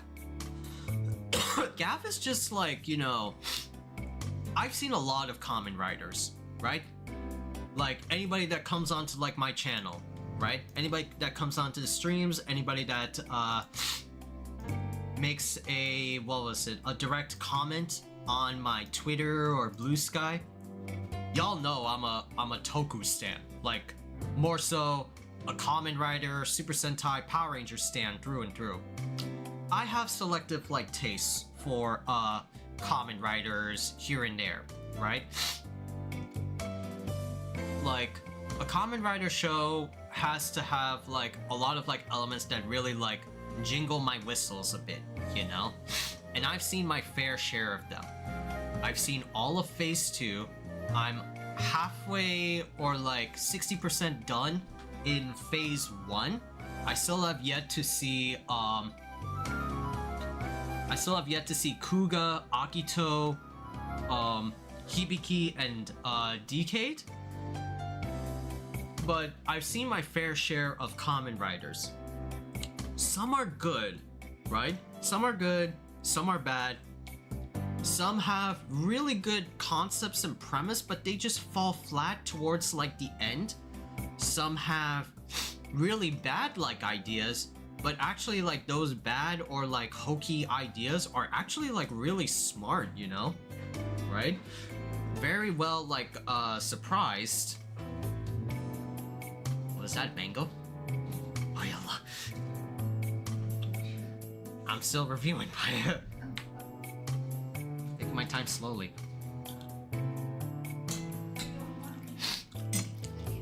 No, mommy, it's fine, bye. Trying to like eat dinner while like talk chat, so it's very like uncouth, right? I'm very civilized, but I'm trying to make it work with the time frame that I have. So I've seen my fair share of Kamen Riders, right? Like it has to have like, not trying to be like perfectionist over here, right? But gotta have cool characters, gotta have really good story, really good writing, narrative. Everything just seems to like fall in line, things like that. I can be like a little bit lenient and have like 2 of the 3 categories like mentioned, and it could still be like a good show for me, right? Just like some of like down to personal biases, if you want to be like really specific. Like Geats was really cool because I love the Fox Rider. I love the gimmick of like battle royales and the meta commentary that it plays on audience spectatorship and stuff like that, and toxic fan bases or toxicity in general. It definitely falls flat on some character evolutions. Like I hated Keiwa becoming Bujin of how I originally thought it would be. You know, it was just some scheming machinations by like the higher ups, but I did like Geats because, you know, Geats was cool, the main rider was cool. I did like the meta commentary, the motifs. I did like all the other like riders, right? Secondary, third, fourth, you know, shit like that. Geats is always going to be like my #1 in terms of like the Reiwa seasons, or even more so overall. I think if I do like overall, I think it would be like 3rd.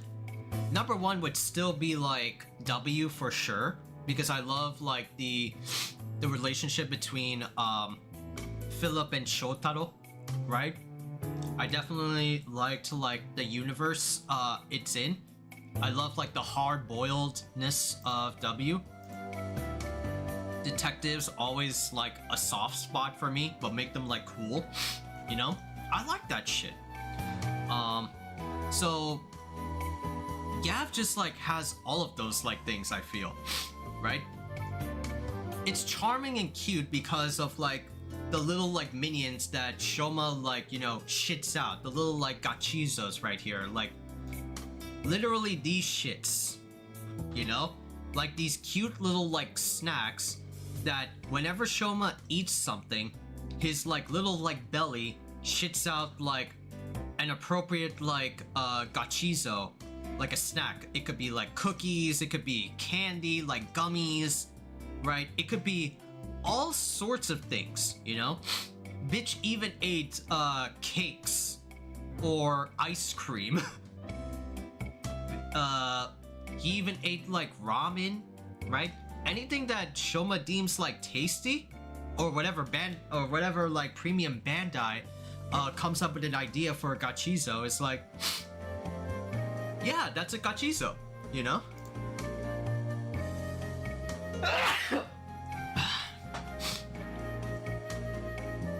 So yeah, like it's charming, it's cute, you know?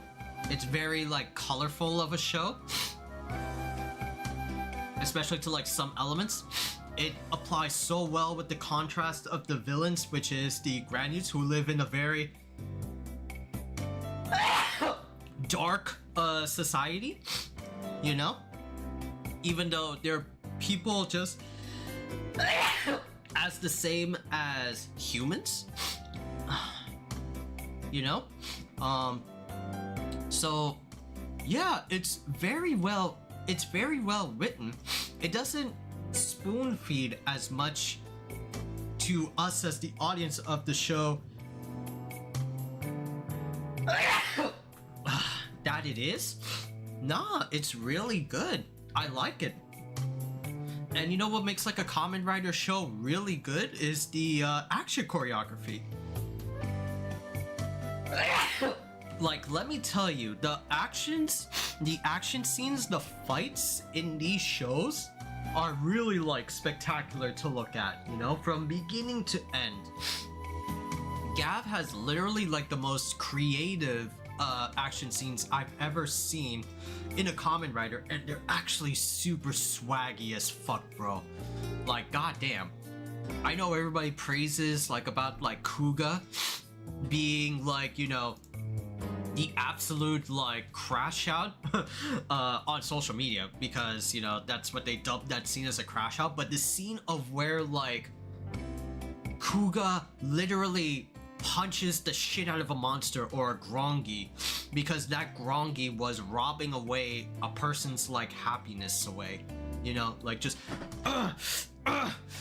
gotta die, fucking bitch, you know, like it's cool. But of course, like the action was cheesy, it was not that evolved.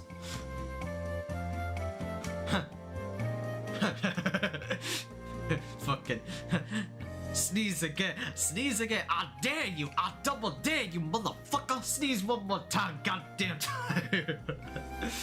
Oh shit. Damn, man. What's up, James? But like that Kuga scene is super fucking cool, and I respect it. I think it's also cool. I think it's also really cool as well. But I feel like, you know, not to be like, you know, a Gen Z type of guy for like, you know, some newer shits that may appear to look cool. And of course, I never seen like Kuga as well. But the action scenes are like super like phenomenal, right? Like the way I could describe them is like you have to see them yourself, chat. Like just like I'm not gonna pick apart like a scene and show it off to you in a stream, because eventually that video, that snippet will be like copyright on YouTube when it gets like uploaded. But like trust me when I say like, oh, the action scenes is some of the most dopest of shits. It's like someone throwing black pepper at you. Yeah, man. Ugh. This cold. Fucking god. It's gotta happen at one point. Ugh. Oh wow, that coffee still had some of that caramel thing. Damn, I want more. The action scenes are really cool. The characters are super cool as well. Of course, some amidst like some biases that I have for certain characters. Like I couldn't stand like Sheeta or Jeep. I couldn't stand Liesel or President Boca. Right? But the characters had like depth to them, and they have like real maturity going on over here, and they're smart too, right? All because of like the writing as well, right? Like our favorite girl Sachika, right? Our Gyaru, Gyaru, Gyaru, Gang, like Gal Rider, not Gal Rider, right? Our Gal girl, right? She has like, she's like our resident, what was it? Good girl all around, but there are a lot of people throwing hints around and some like theories that she could be like a third rider. As like, well, we got like a third rider Lakia, and people were even playing around with the idea or theory that Lakia is going to die near the finale or at the finale, and Sachika is going to take up like the helm to honor his like sacrifice and become like a third rider or some shit. It was like, why would she? She's fine, like, I wouldn't say like in her role. I mean, of course, I love like, you know, girl Kamen Riders. We got a secondary girl Kamen Rider, but Rene didn't like, you know, do anything substantially cool, right? Or isn't like charming enough. I would say Kurama Neon was like a really cool girl rider in Geats. Valkyrie was also really cool in Zero One. You know, those two specifically in the Reiwa era. I find those to be a lot more charming and attractive and badass in those seasons than I do with like Rine, but she never like had like an instance of like I need strength or some shit, which is kind of like, you know, that's kind of like, yeah, if she had that, that would have been some bad writing, you know? Like, how can I help my boys? How can I help Shoma? I want to be happy Pare, but I also want to help out my boys. I want to seek strength too. No, she's fine all on her own. Right? She's our cute, kawaii, like, you know, happy Pare girl. And she helps out to the best of her abilities, and she accepts that. She accepts that, you know? She's fine with where she's at. And we like her that way, right?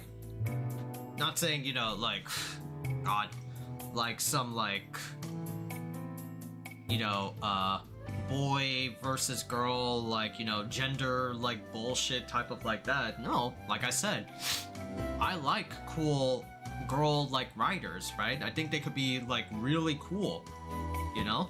Just as, you know, just as long as there's, like, they are, like, written well, but they have to be, like, you know, cool. They have to, like, you know, matter. Rename didn't matter, even though she got her chance as secondary rider, she didn't matter to me, you know? Like, she didn't make the cut. Sachika is, like, our girl that she understands where she's at. She'll help out any way she can at her level. She's not a fighter. She's, like, just a handyman. And she's okay with that. So why force her into something that she's not? You know? Some bullshit like, I want a female Kamen Rider. We have plenty of those. You know? So yeah, like a lot of the characters are good, a lot of like the writing is good, a lot of like the stuff in Kamen Rider is cool.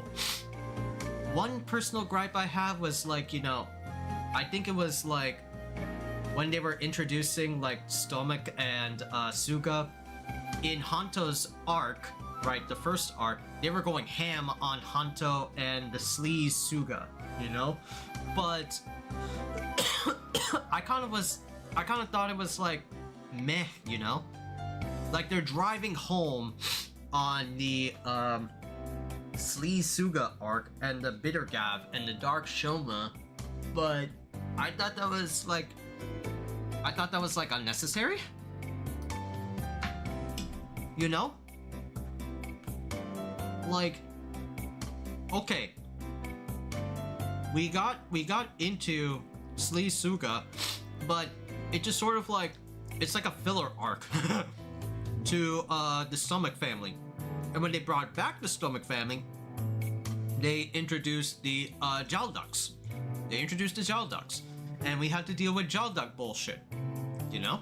So, cool. But I feel like the Jalducks explore like the depth of the Stomach family as like a whole. So I consider it like it's a pass. You know?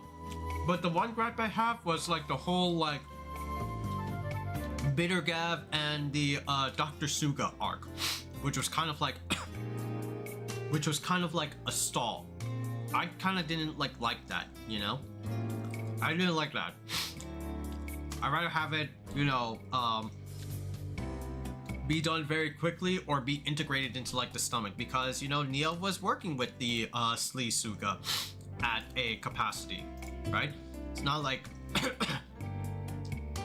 was just outside, but we did see this bitch working with that bitch, you know?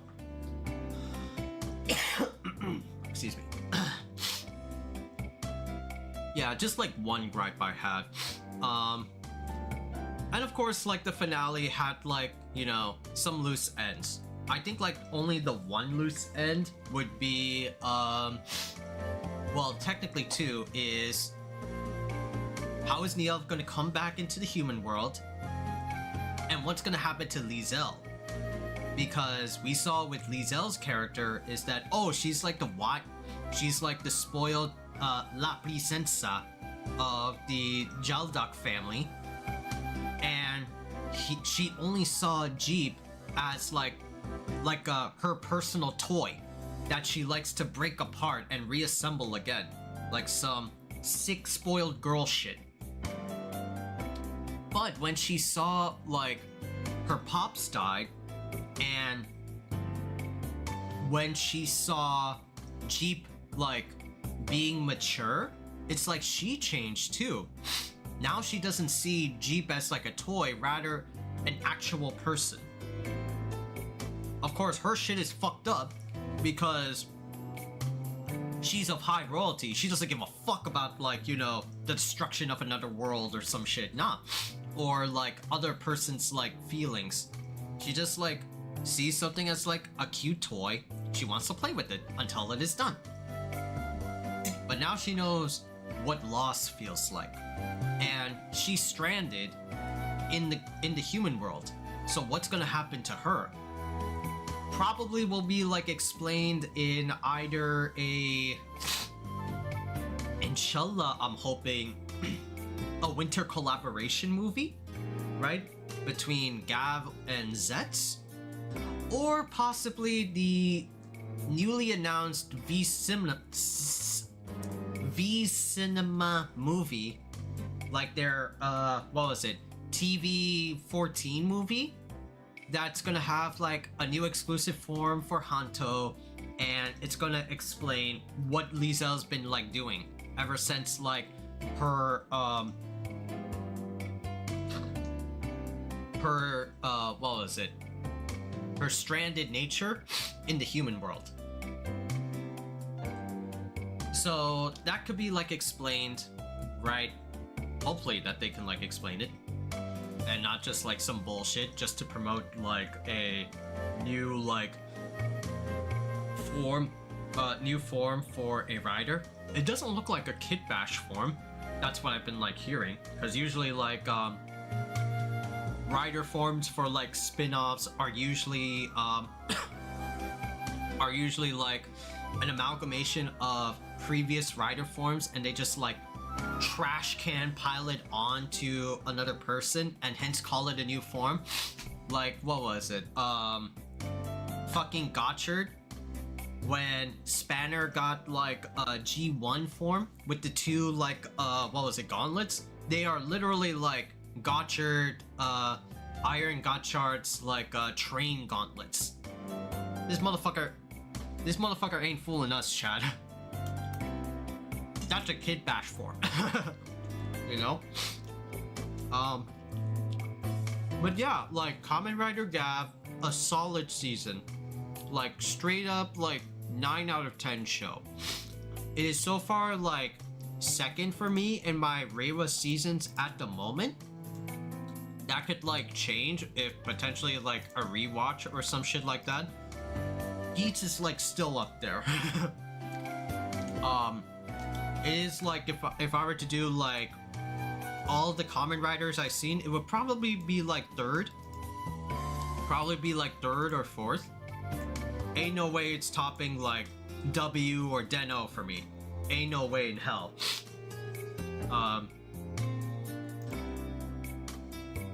But yeah. That is Kamen Rider Gavv, and it's very awesome and it's very enjoyable. I dig it like 100%. If you guys haven't seen it, there are places that you can watch it, right? If you want to know what they are, I can type them down for you in like comments on YouTube, or if you really want to know where you can find like good tokus, I could type them down in the chat, right? But yeah, Kamen Rider Gavv is super cool. I dig it 100%. Let's hope that like Zetsit's really cool. From what we heard last time, it's got like riders that worked on Kamen Rider X8 and Build, right? That's cool. It's got an interesting premise about dreams and nightmares. So that's gonna be interesting to explore. So I can't wait what that's like. Can't wait to what that's like. Can't wait to see what that's like.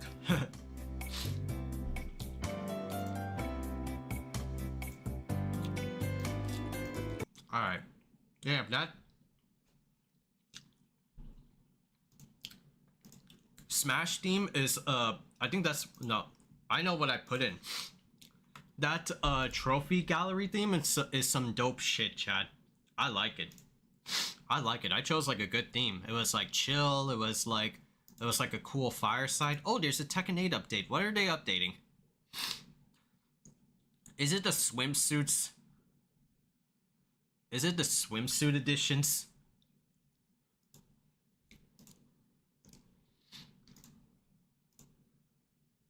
Let me see what's going on in Fighting Game User Network. Oh yeah, it is. It is the swimsuit update. Damn. Wow.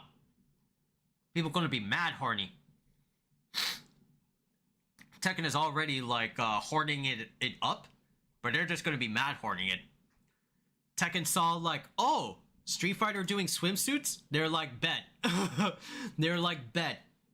Let's add everyone a bathing suit or a skimpy bikini. Let's give everyone of the girls in Tekken 8 like the Venus bikini, like in Dead or Alive. Oh god. Oh god. It's gonna sell like units. It's gonna sell like like $1 trillion.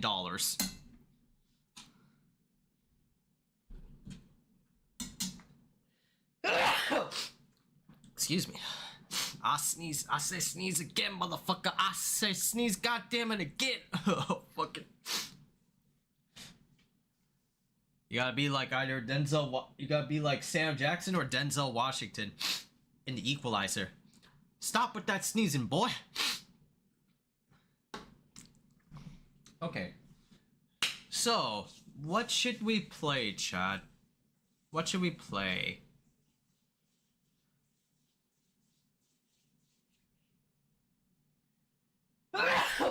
Ugh. Oh man. Well, I can't play Dead as Disco. I was planning to play Dead as Disco, chat, but not with the not with the sneezy nature that I have.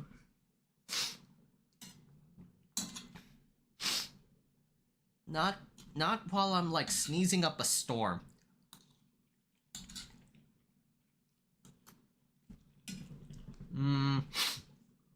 Or maybe I can. You know? Maybe I can.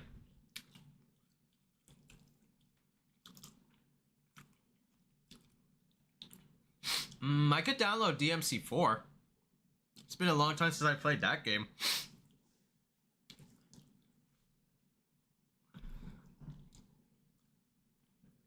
What else do I have?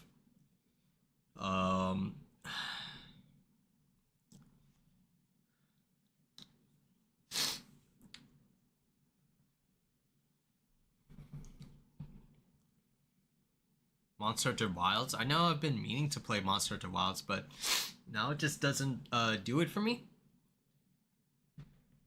I know I was gonna say I was gonna do the Akuma update, and then there's like new monsters like Lagiacrus or some shit like that. But I don't know, man. Maybe I'm just waiting for a story update for Monster Hunter Wilds to get me back in. Like, I want to explore more. Give me like that world feeling. How long has it been since I played World, though? I could go back and play it, because I didn't technically finish, what was it, the New World. What was it, the Guiding Lands? Or some shit? We saw, like, we didn't fight, like, who was that bitch? Who's the Thunder Puppy? I forgot, like, his name. Oh, Zinogre. There was it. Yeah, I was blanking on the name. Yeah, we didn't fight Zinogre in World. I still got Sklash. we could like finish up on that. Tekken is almost done.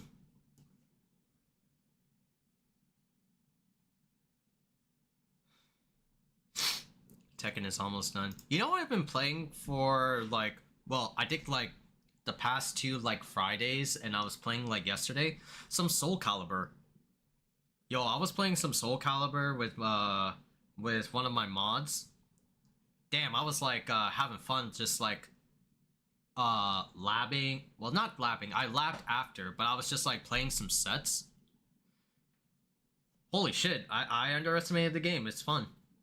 I kind of want to play like the story just to like, you know, see, because I never touched the story of Soul Calibur before. I never touched it. I need to train. It was pain. I got my ass handed to me.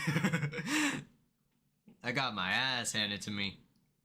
Yeah, I was playing like I was playing Grow, and the last time I played was with my mod James the other day, and I was playing Grow, the anime boy, and I first time picked up Nightmare, which I never did.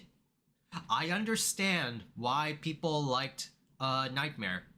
Jerry picked Nightmare, my boy Jerry, and I see why he's fun. Just swing his sword, the fap hand, his fucking demon arm, get like a fucking terror boost or some shit. He's mad fun. Wow. I just remember him being like, back in like, what was it, day 1? He was the scrub killer.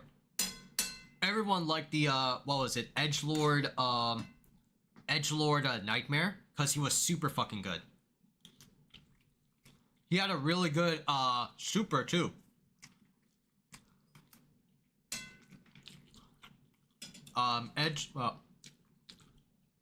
Nightmare, Zaz was really good. A lot of players played Zaz. As well, too. I think it was, like, at the beginning of the game. Yeah.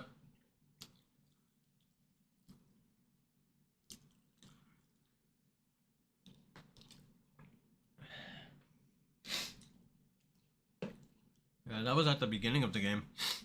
Oh, I gotta put this back.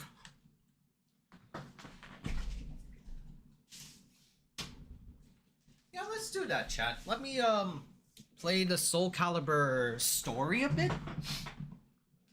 It definitely piques my curiosity to play, for the Soul Calibur story. Here, let me just boot that shit up. Yeah, let's put on like a random... Yeah, let's put on some like random Soul Calibur, you know? Soul Calibur. I think I have SC2 on the PlayStation. I don't know if I ever... I maybe did it offline, but I don't know if I ever did it online. Oh, I forgot to update the, what was it, the title? That's right.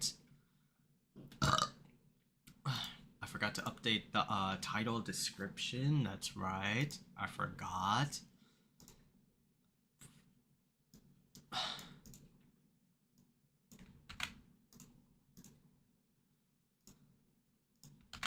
Yeah.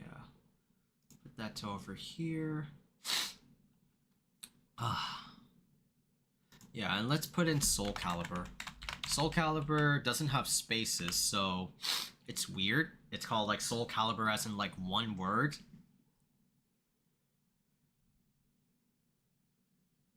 Soul Calibur 6. Yeah, update. Yeah, let me boot that shit up, chat.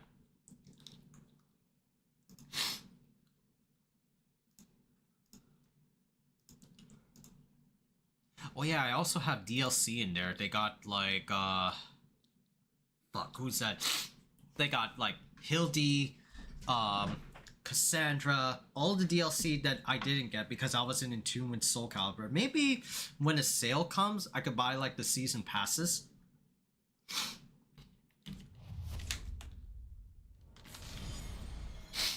Soul Calibur 6. Soul Calibur 6. Alright, so create an original character and set forth on an adventure around the world where you experience the legend of the cursed sword from a different soul's perspective. Enjoy the dramatic stories of each as well as the main tale of the cursed sword that ties them together. Oh, so they have like... So they have a world tour and they have arcade ladders. Ah, these are the arcade ladders. Main story, arcade ladder. Oh, okay.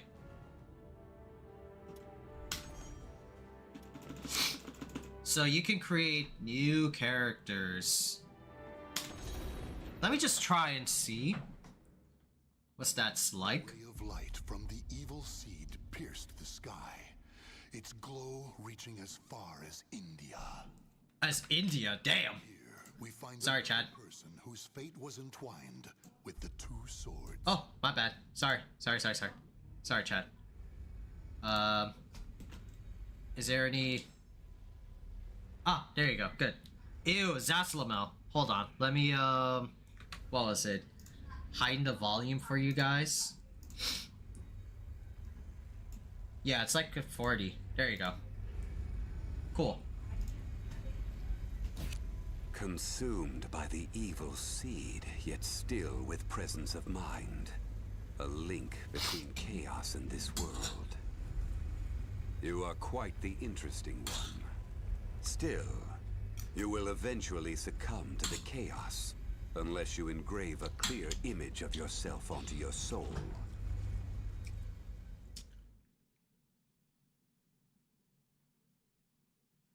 Okay. Zaz talking to me. Create a character by selecting race, body type, weapons, and more. Oh, okay.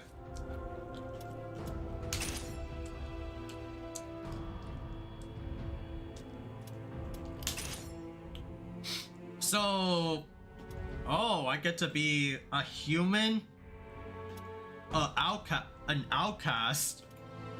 A lost soul? A lizard man? A lizard man? Damn, a mummy? A robot? A shapeshifter? A colossus? A hidden village clan? A malefic? A lost soul? A darksider? A darksider? Damn. A revenant, a skeleton, bastard Scully. Malfested, malfested mutated, malfested fully transformed. I guess we'll go with the basic bitch one. A human. I guess we'll go with male. Slight tall. I could be like 3 inches.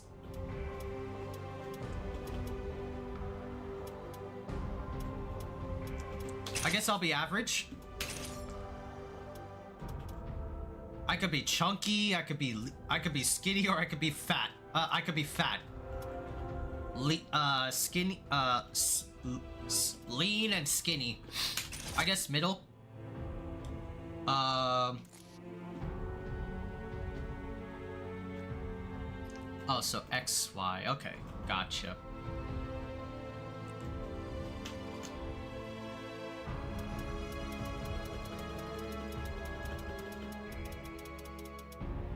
Those are big fucking arms.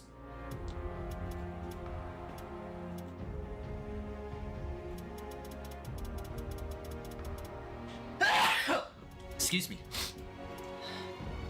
Those are some big fucking arms.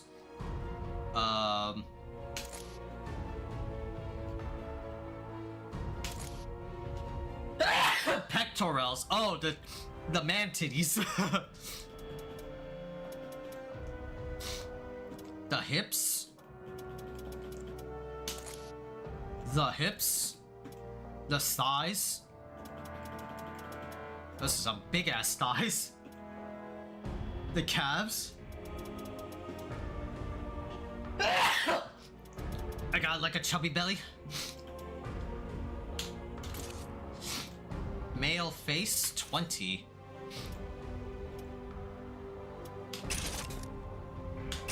Oh god, okay. How do I preview?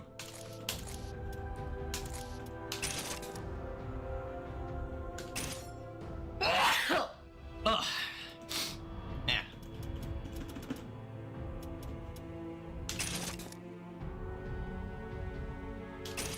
Super chat-erific.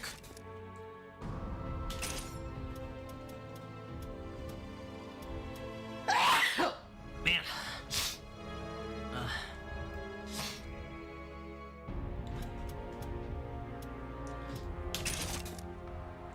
I guess this works, yeah. This works well. Hairdo.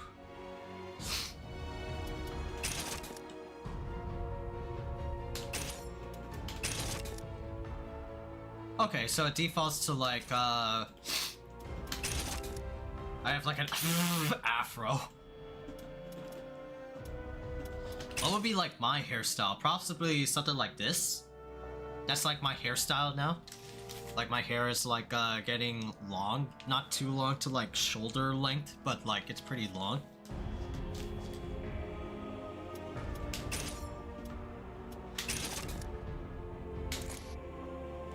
Oh, this is like what was it? This anime hair, it's kind of like reminiscent to old Mitsu hairstyle.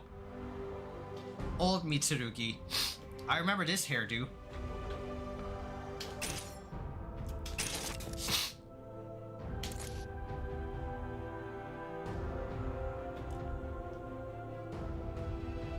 Male face for center part.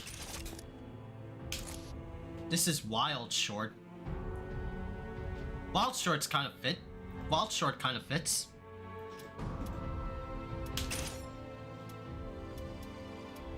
And what are my eyebrows?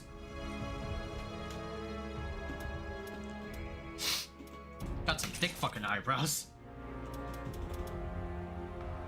Edit color for possibly the hair.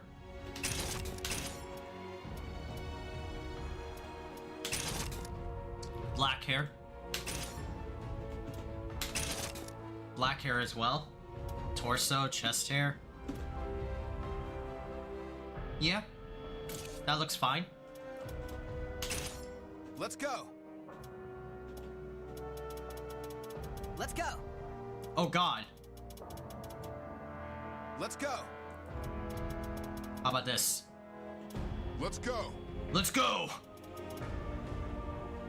Let's go. Let's go. What's tone? Let's go. Oh god, sounds like the same. Let's go. Let's go. 5? Let's go. Sub. Let's go. Sub. Let's go. Oh, that's like echo voice. Let's go. What's -5? Let's go. Let's go. Let's go! Let's go. Oh god. Let's go. Oh, why is it 1? Let's go. Let's go. Let's go! I gotta go fierce! Let's go. Let's go. I think 5. Let's go. I think that's fine. Finish editing. What do I have as like a sword though? Okay, as a weapon, so I get to choose my weapons. I got like a staff, I got Taki style, nunchucks, run around like Valdo.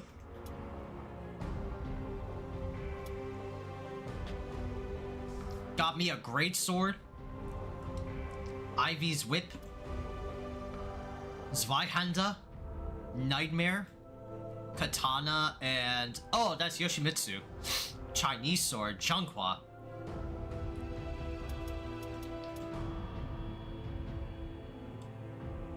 Oh, that's Changhua style. This is Kalikan Shanhua, alright. Longsword and pistol sword. Oh, that's right. Rapier. Elbow blade. This is Zas. Double saber. Yeah, Oswell style. Ugh. Oh, that's Gerald's sword style. Oh, that's 2B style. That's funny. 2B style. And that's Katana. Oh, Mitsu style. Oh, sorry, no, Halmaru style.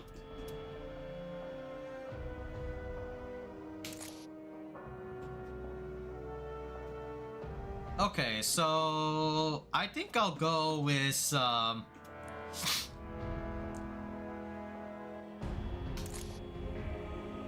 know I've been playing like Grow a bit though, but I do love me great swords.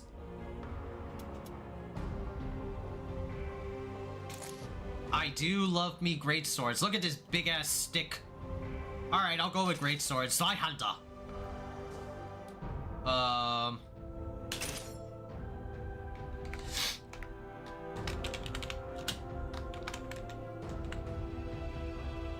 Big boy hours. Big boy hours. Yeah, I think that's good. Khaiza Soul. Alright, we feeling good? Let's go play some Soul Calibur just randomly.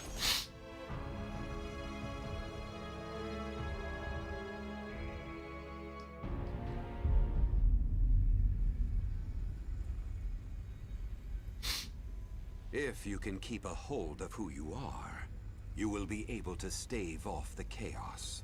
That sounds so familiar. Rise. Take up your weapon and fight. Your life depends on it. Your life depends on it. Zaz sounds familiar.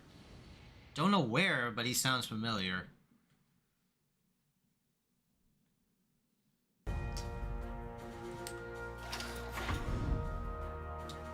Alright, so I'm level 1, style Siegfried, weapon. Hey, Blaze Hopper. Blaze Hopper, hi. Hi. How are you doing?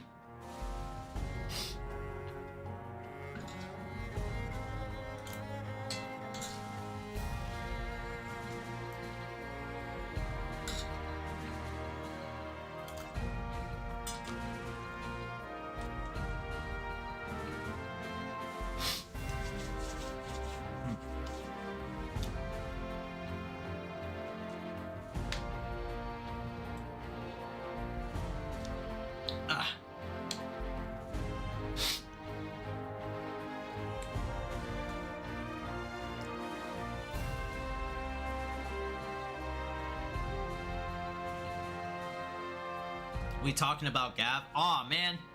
I just finished a whole review of Gavv. We can still talk about Gavv. I'm going to be playing some Soul Calibur, but we can still talk about Gavv, Blaze Hopper. What'd you think of the show?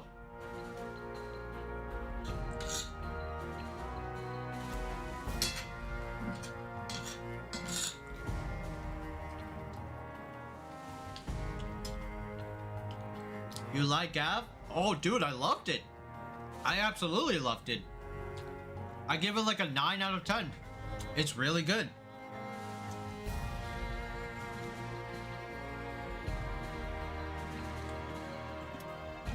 Alright. So let's go try out some Soul Calibur story. Let's see what we got. Oh dear.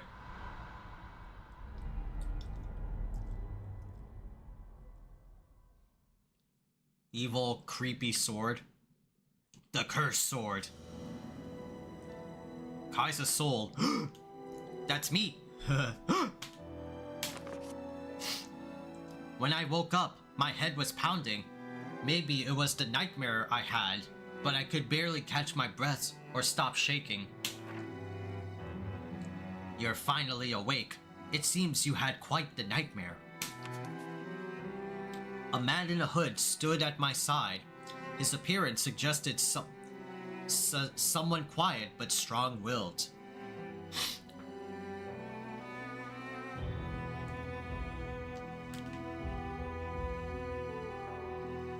Yeah, I agree with you on that. Like, Bitter Gavv messed it up.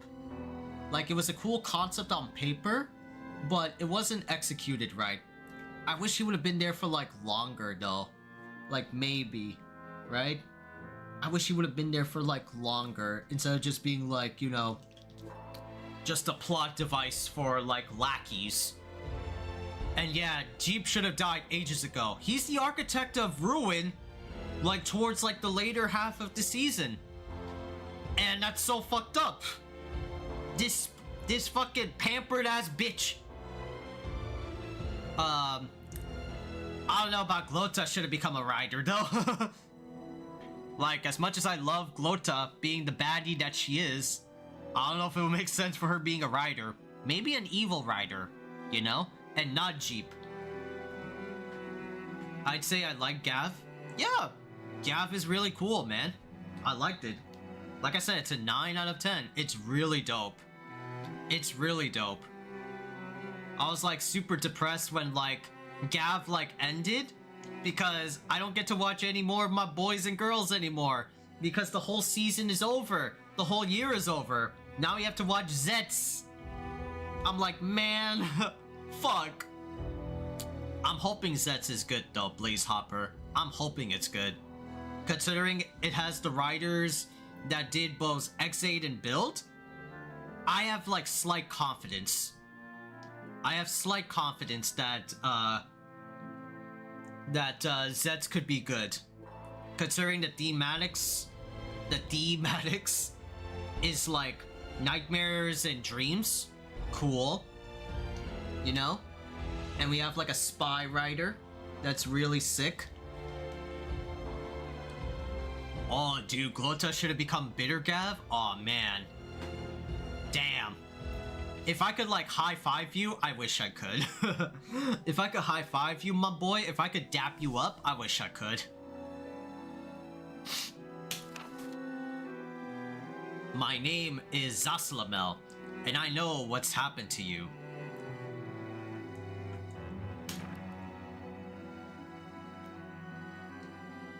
You were greatly affected by the evil seed. You escaped becoming a malfested, but I'm afraid you may not escape death.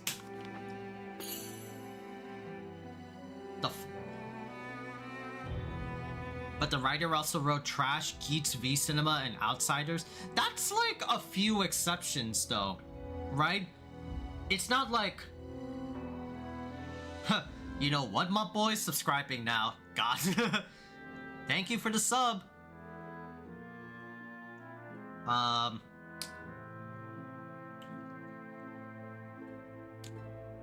mean, just because he wrote like Geats v Cinema and Outsiders doesn't encompass like his work overall. He did other works that are also good, but that doesn't mean like the Geats v Cinema and Outsiders were bad and highlight his career, you know? He did works that are good. Like, Toshiki Inoue made one of the best Super Sentai seasons, like Dawn Brothers, and I love Dawn Brothers. But he made, what was it, Kiva?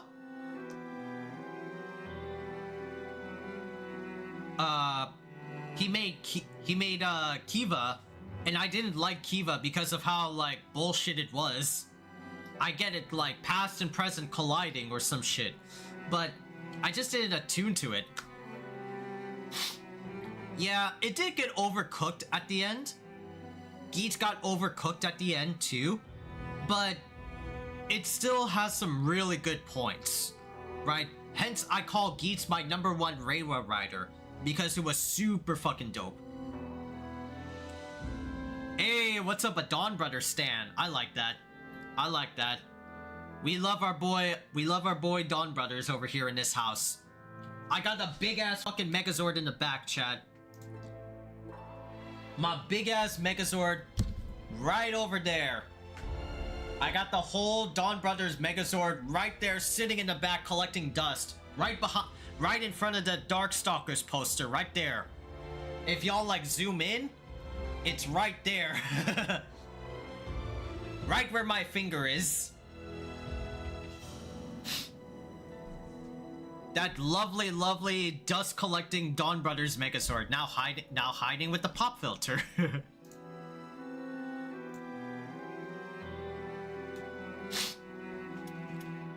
What the fuck is an evil seed? It is a great evil that bursts forth from Western Europe as a torrent of light and rain down around the world. What's the malfested?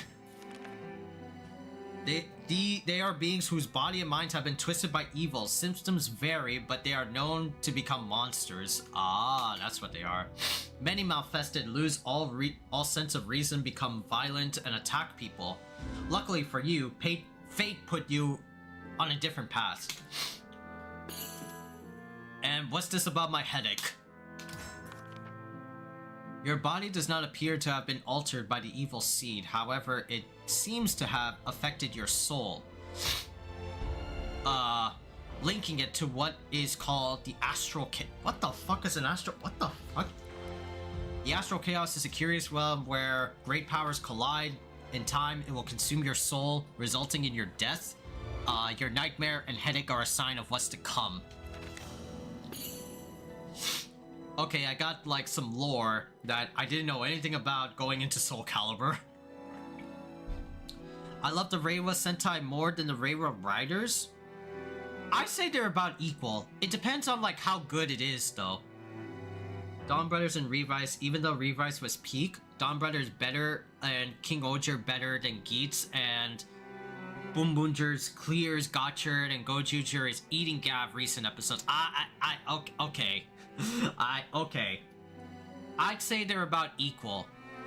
Like, it depends on how the show is like plotted over the year, you know? Like, yeah, like Gavv had like some weak parts like the Sleaze Suga, Dr. Suga arc, but it still managed to, you know, be cool by bringing it back with the stomachs and like integrating the what was it, the Jalducks, right, into the mix and exploring more of the stomachs. Like, you know, it's really cool. Of course, Dawn Brothers is peak. I don't know about Revice though. Revice had a cool premise, but then it got tedious and boring after like what, Akaishi was thrown into the mix, and then like the sibling rivalry between like Iki and Daiji or Daichan or some shit.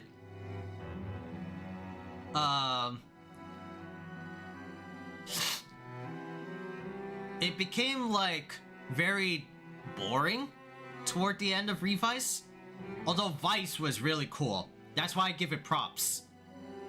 And of course, King Oger is better. But I wouldn't say it's better than Geats. King Oger and Geats are about like equal to me. Boom Booger clears Gotchard 100%. I did not like Gotchard at all. I did not like Gotchard.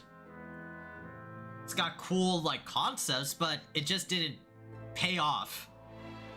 And Gotchard is obviously a cool ass Sentai. Gojuger is obviously cool because of the what was it? The Universal Warriors and like Universal Sentai rings and all that shit. Yeah, it's really cool. I don't know if it's eating Gavv though.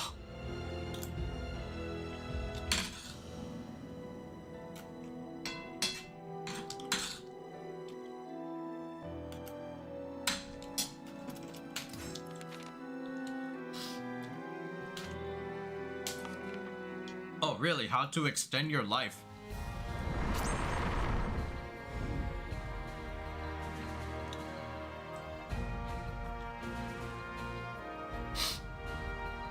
Oh, Drona? You can move from your current location to any location you have previously visited by pressing the change location.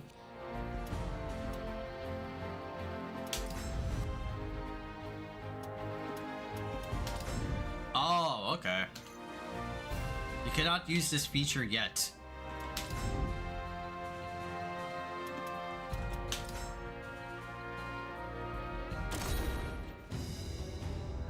I learned of a highly respected martial arts instructor in India named Drona.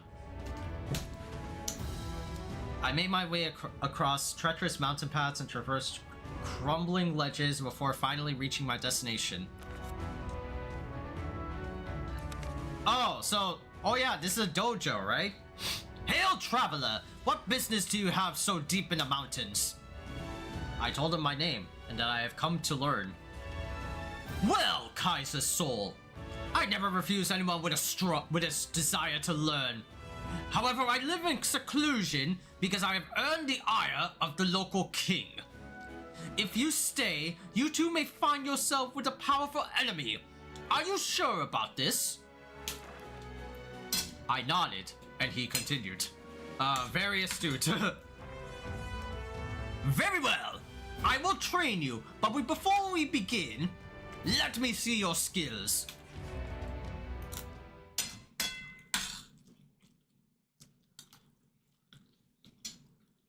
So this is just tutorial of Soul Calibur? Movement. Press and hold a direction with D-pad to run in that direction. This is called an 8-way run. Additionally, you can lightly press a direction.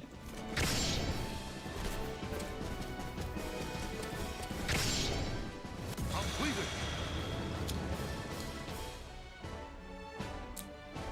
Revise shows you why things happen if you actually think about it. Revise lays things out so you can piece together why Daiji is acting like this, or why George is acting like this, why Hikaru is doing. I get it, right? I get it, but it's like the payoff is so like ridiculous and stupid.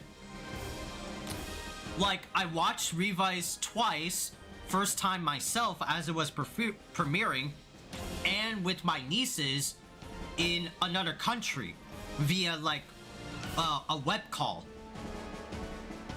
We get how things happen to a degree, but the execution or the payoff was super lackluster.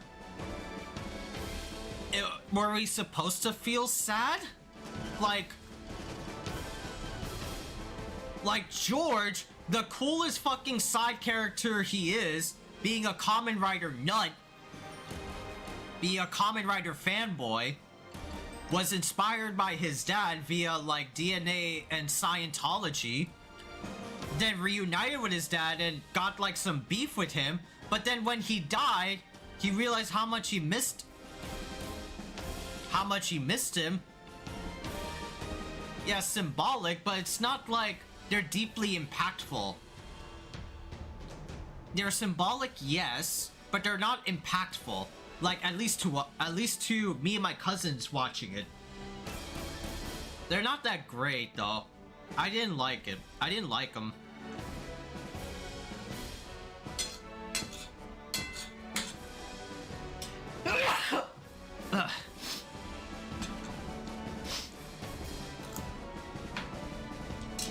Alright, done with dinner. Nice. Okay.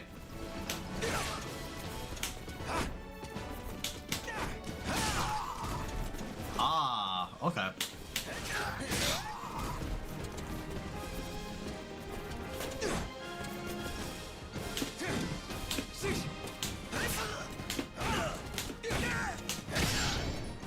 Okay.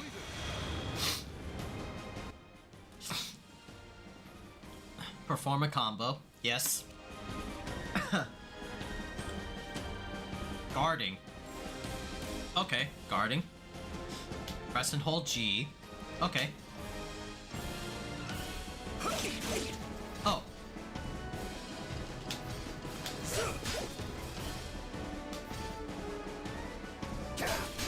Good thing I can hold guard. Ow. Good thing it doesn't reset. There you go.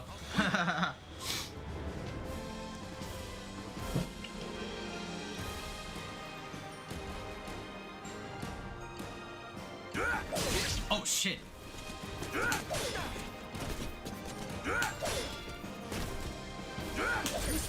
Too slow. There you go. There you go. Nice. Low attacks are used to... Yeah, of course. Remember, George worked with his dad, so of course he'll miss him. He spent some time with him. Right, but it's like... Again, the payoff for the execution didn't pay off with us. Per se. Didn't pay off with me and my cousins. We didn't feel that sort of way with George.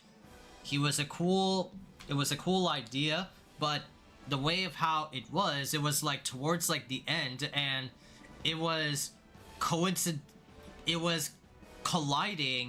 with like Iki's own bullshit of his contract with Vice, and every time he transforms he loses pieces of his family. So why was that there toward like the end? Some shit. Like it was placed sometime around like at or after Giffard Rex, and just all of a sudden George's dad dies while also dealing with Big Bad Giff and Akaishi, and once they're done with Akaishi, then goes back to George towards like the very end of the episode, and towards the very last few episodes, and Iki is dealing with his own bullshit, and all of a sudden George comes along. Like, you see how like the placement of that is? Like, that's what I mean by like execution or like payoff. Because why wasn't that a continuous streak rather than like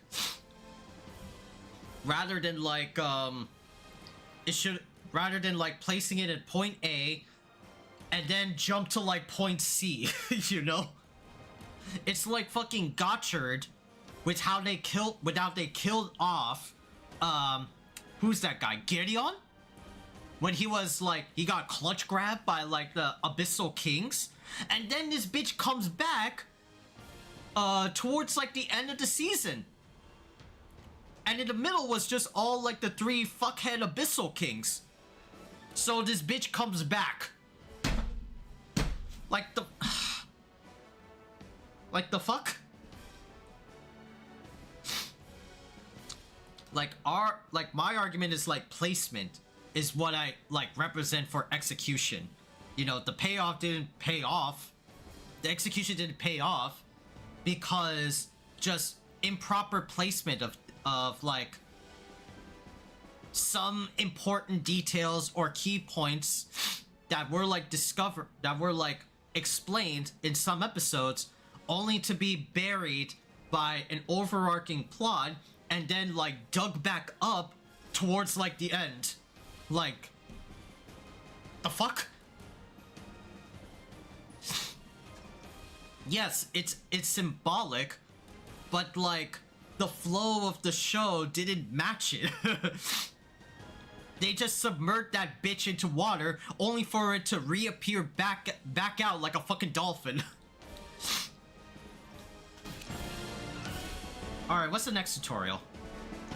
Oh, reversal edge. Alright. Oh, I know this move. Yeah, I know.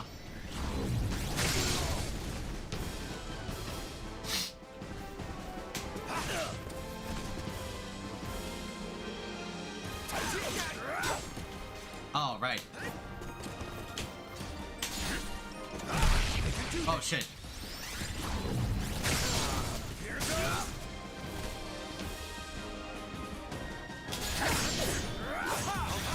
There you go.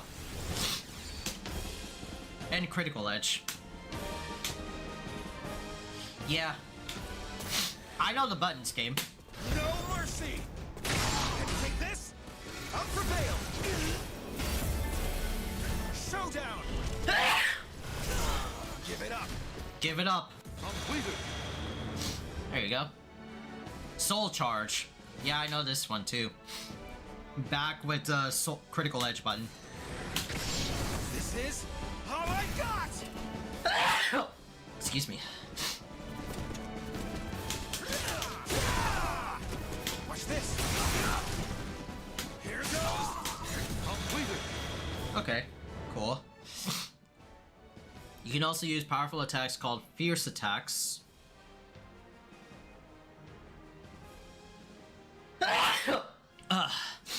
Special attacks called soul attacks.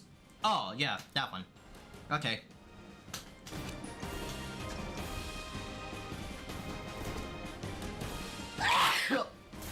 Excuse me. Defeat your opponent.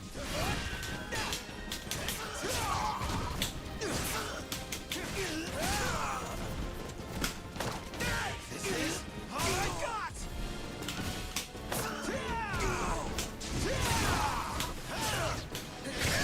Okay. Alright, cool.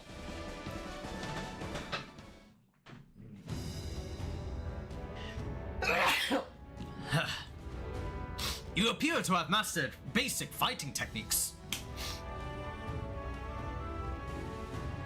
Expression grew clouded. Why? Let me tell you a story. When I first began my training, I had a fellow disciple who was slightly older and always looked down on me. I wanted to prove myself against him. So I learned a powerful technique. And yet when that time came, I could not defeat him. It turned out I was unable to actually use the technique when the chance came because he grew closer. My folly became evident. Instead of focusing on learning a flashy technique, I should have worked on improving my fundamental skills. So I dedicated myself to practicing the fundamentals. When I was satisfied, I went to challenge him once again, but I was too late. He had lost his life and in a war against a neighboring kingdom. Wow. This guy's like typical FGC. Or he's kind of like me. I learned like combos and shit like that and focused fundamentals later.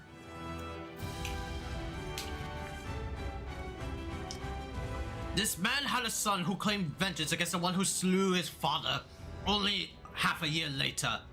Now he is a warrior even more skilled than his father. Take this letter of introduction. If you ever have the chance, you should pay him a visit.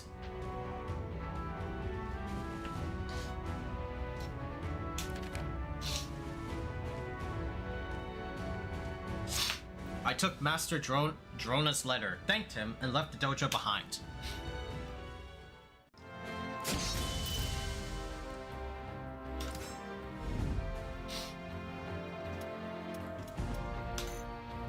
You have not met the conditions.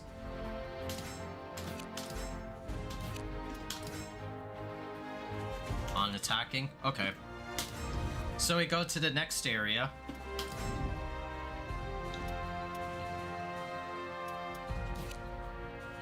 No.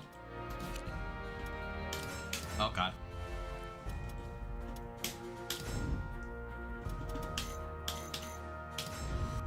So what do we do? Do we like...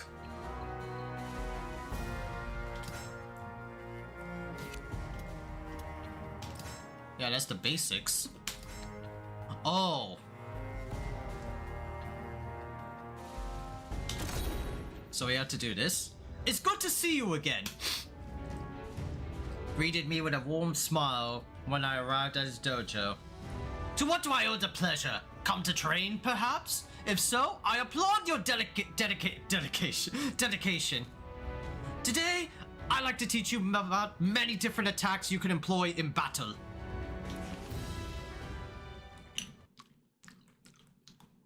What's this about, like dual buttons or like all that shit, like throws and shit? Crouching attacks. Oh, okay. Alright.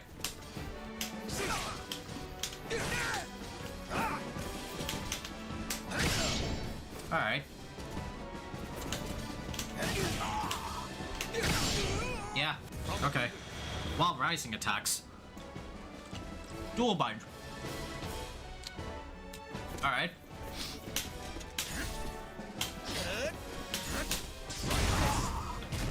Oh, that's not it.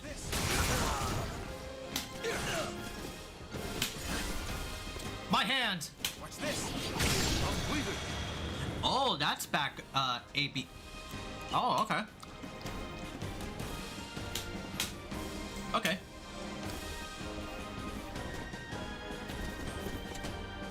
Attack!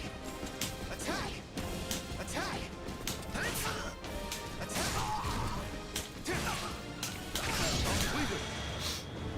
Oh, okay.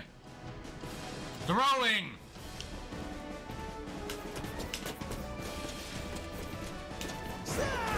Oh, that's the break attack.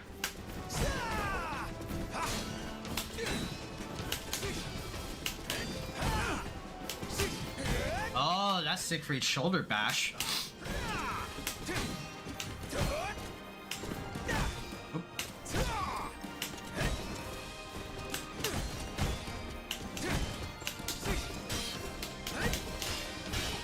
Oh.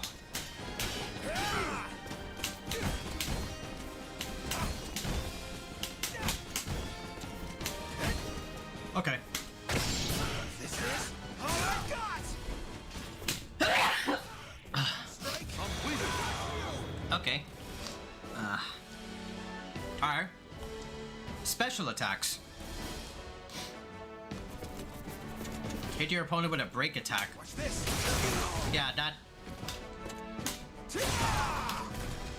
Watch this. Here goes. Watch this. Watch this. Oh, that's that. I remember my friends doing that a lot. Watch this. Completed. Completed.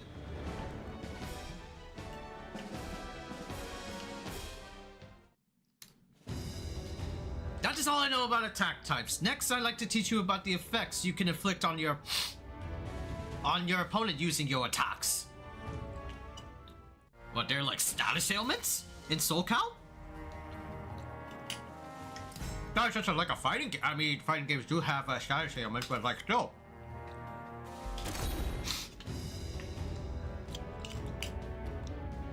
Offense is not about attacking wildly. In order to claim victory against a skilled foe, you must know when and where to use what technique. So let us begin your next lesson.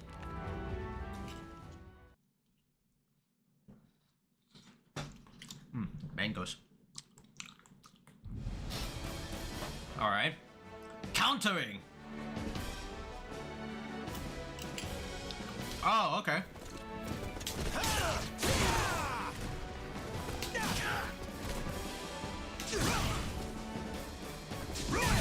Wah!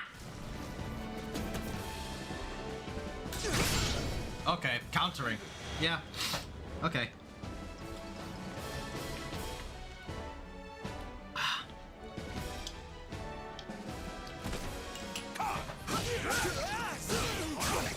Oh, becomes stunned by your attacks. Ah. Okay. Gotcha. Crushing an opponent's god.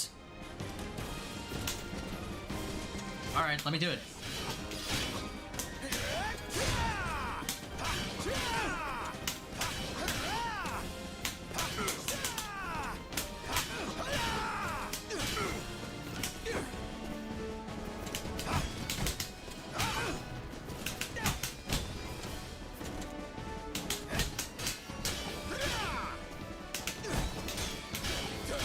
Oh. There you go. Multiple attacks. Oh, lethal hits. That's right. Oh, this one. Ah!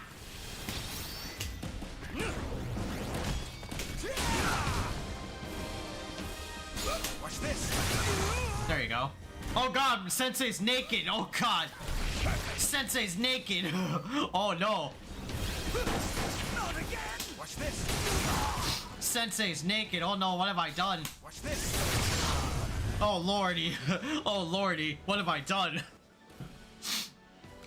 A list of various conditions and attacks that can trigger lethal hits for each character can be found in the move list.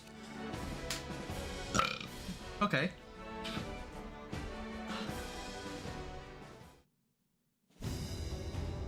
You've grown more skilled, but as you continue to advance, you will no doubt eventually find yourself against a seemingly insurmountable wall. Let me tell you a story from my past. When I was young, I traveled the world as an itinerant warrior. One day, I was in the distant north of the Ming Empire, in a place called Sichuan.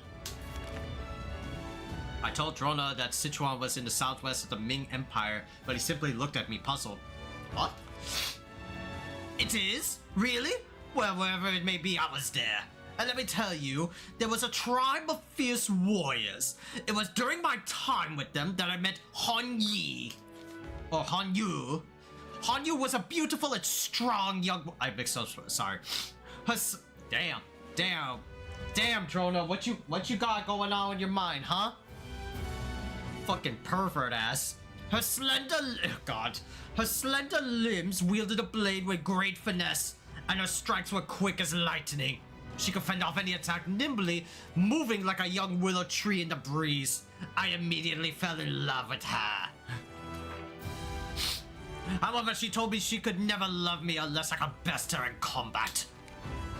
In a contest of strength, I beat her easily, but her defense was impenetrable. My attacks were blocked, parried, or avoided. I couldn't even touch her. Come on, Crouching Tiger, don't hide that dragon. Don't keep his... Crouching Tiger didn't keep his dragon hidden. Fucking... This was because I had not yet learned how to pierce a talented foe's defense. I have learned a thing or two since then, such as the effectiveness of throws against an opponent who rarely lets his guard down, and that there are special techniques that break through any guard. But back then, she defeated me, and she said she had no interest in the weak. I left, trained as hard as I could, and eventually returned to face her again. Unfortunately, she had already wedded a... Bro, this character... Drona, you are the most unluckiest son of a bitch there is, damn. Damn. If you ever pass through Sichuan... He takes too long, damn. Yeah, what a fucking scrub. It would do you well to see her skills for yourself. I'm sure the experience will come in handy. God, what a scrub. Damn. What a bitch. Damn, man.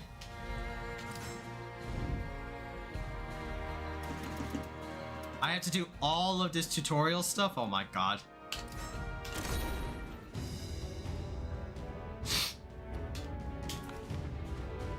Take care and don't oversell the skills you've learned here. Got it? Yes, master. Thank you so much. Damn. This dude's fucking haircut. Yo, he's got a fucking pompadour and a Fu Manchu. God damn. This is the 1500s. They had haircuts like that. Damn. Ancient ass. Thank you so much for everything. I promise that one day I'll come back to visit. Drona studied bowed, then began trotting down the mountain path away from the dojo. Sorry to keep you waiting, but back for more training, are we?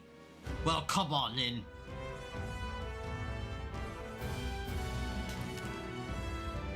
On my way home from my romantic defeat at the hands of Han Yu, a man saved my life in the desert. The student you just saw came here on that man's recommendation. The desert? To reach India from Sichuan, you have to head southwest. The desert was in a complete opposite direction. What's with the perplexed look? Oh, I get it. Training first, talking later. Well, today I'm gonna have to teach you about guarding and evading.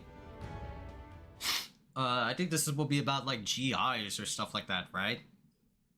I'm assuming it has to be. I did like a GI before. Evading vertical attacks. Oh. Oh, this one. So weak. Oh, shit. That's not it. Vertical. That's right. So weak. Yeah. So weak. Oh, shit. That's a full... Oh, yeah. That's Mitsu's attack. So weak. Yeah. So weak. So weak. Ah! So weak. There you go. 8-way run. Evading high attacks. Okay. Oh. Oh, dodge a high attack. Ow. Ow. Oh, that's me. That's right.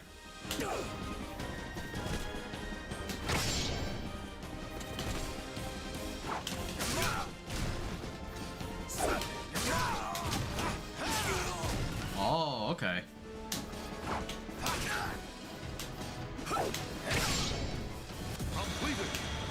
Oh, so Siegfried style has like the oh, okay. Evading low attacks. Oh, these are like jumping. Yeah. Yeah.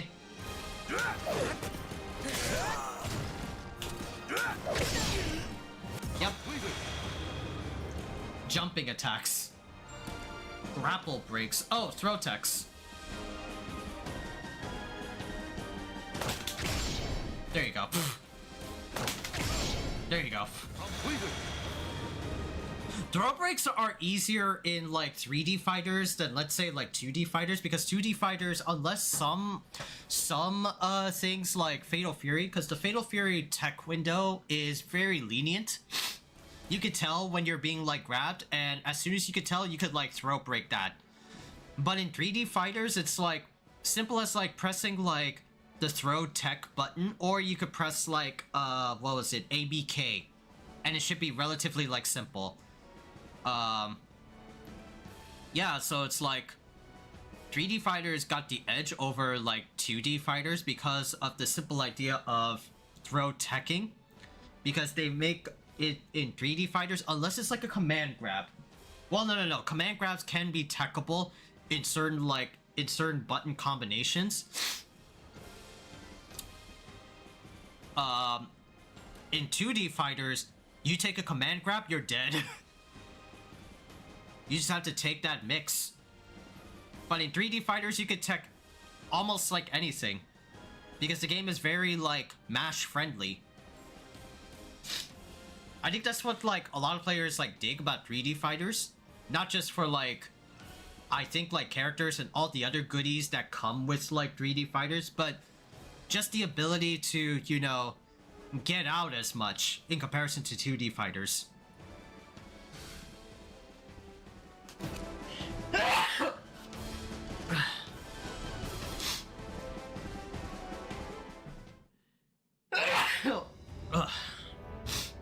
Very good. Those are the fundamentals of defense. Your lessons.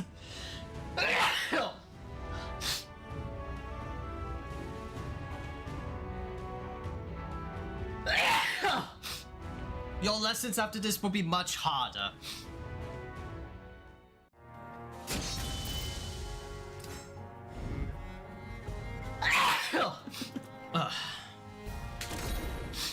Do more defensive stuff. Evading an attack entirely is...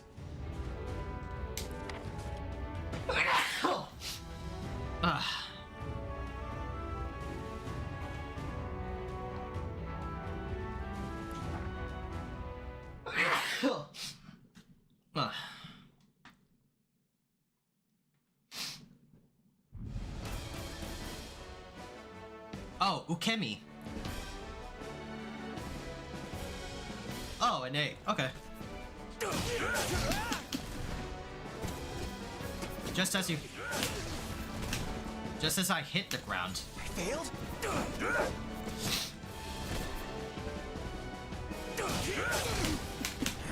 Oh, okay. Ah, oh, really? So that's Ukemi. Well, that's like when your feet like touch the ground. But what about in other certain instances? Okay, but ukemi, that's cool. Wake up actions by pressing A while on the. Oh.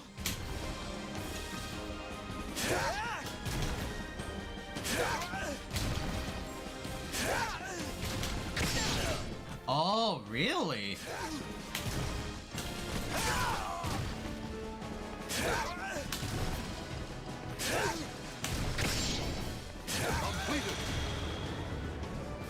Roll after you get up. Okay. Aerial control.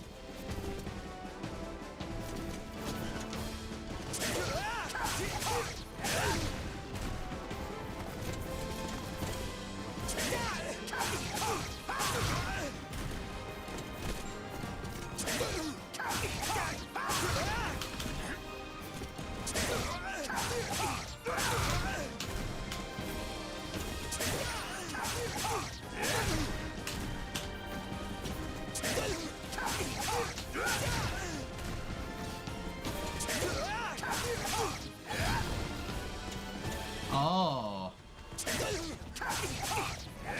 Oh, it's DI.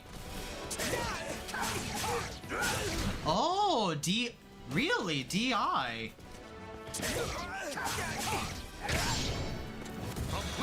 So there's DI in Soul Calibur? Like DI, like here's a little like lesson for everyone. DI is called directional influence. The name comes from very notably in Smash Brothers. Directional influence. So when you're being like hit, you can actually like control the direction you're being like comboed. And it's all up to you how you DI. Do you DI up? Do you DI down? Do you DI left? Do you DI right? DI is a way for you to get out of a dicey like combo, like how the Drona dude is doing like a jungle combo on me. I am essentially like holding down a direction. To get away from a long aerial juggle. Huh, who knew that had like what was it, DI properties in Soul Calibur? I thought it was just a Smash thing, but no. Does this work on Tekken? Maybe? No. Tekken doesn't have like DI control. Only Smash and Soul Calibur have DI. Oh, okay. Alright, GI. Ow. Okay. Resist impacts. Oh, with the resist impact. Oh yeah, that's right. Reverse impacts. Yeah.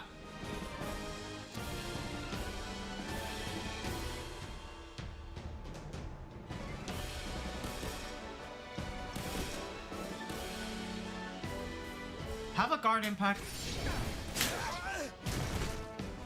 Oh, okay. Oh, GI Wars. Yeah, okay, that's what it is. Okay.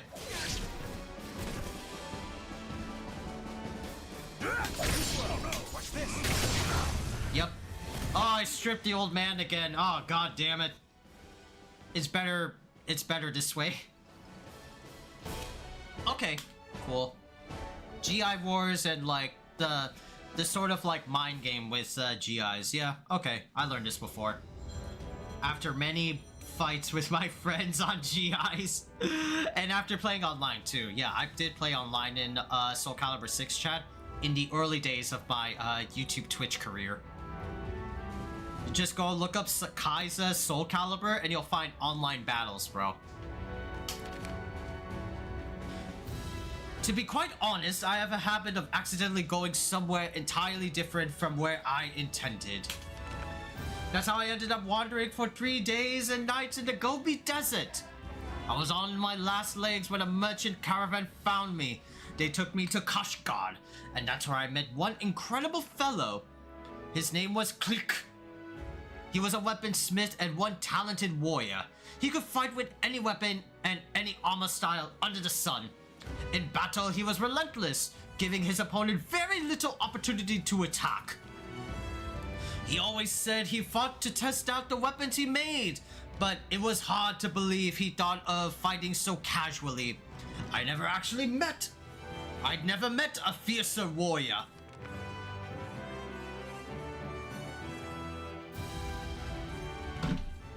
If only I'd known how to deflect attacks when I was on the defensive, I might have been able to put him off balance. Alas, it was all I could do to block his attacks at the time, and before I knew it, I was defeated. If you're ever in Kashgar, I recommend you see Click. He's an expert warrior and a first-rate weaponsmith. You won't regret meeting him. Keep his recommendation in mind. Okay. Alright, so... Advanced Reversal Edge. Is there any more to this? Am I just, like, stuck? It's literally like a Street Fighter 6 like world tour. I have to learn the tutorial. Oh my god, I've learned this from playing with my friends game. God damn it.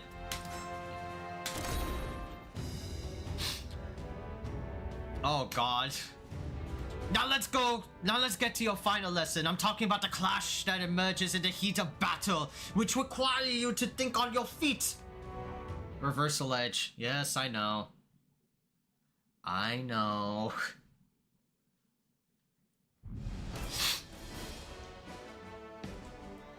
Yeah, stalemate. Yep.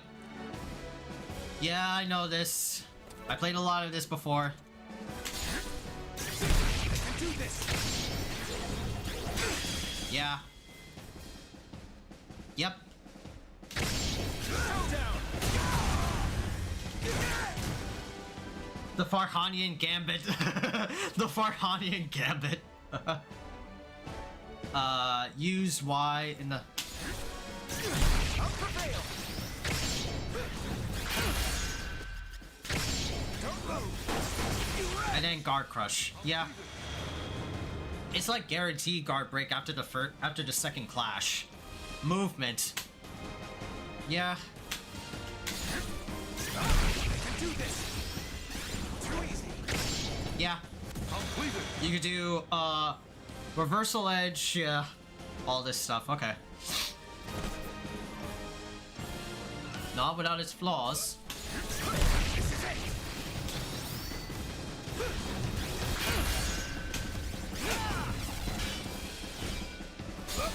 Here goes. Land and attack immune. Watch this. Yeah.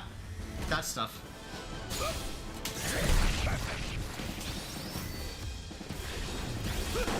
Not again. Watch this. Yeah. This is it. Oh, wait, so is it... Not again. Watch this. Ow! Okay, I was late.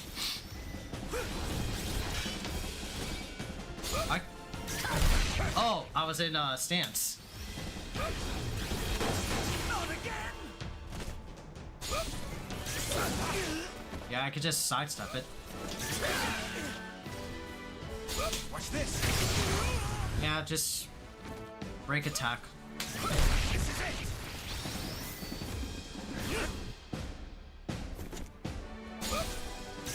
This is it.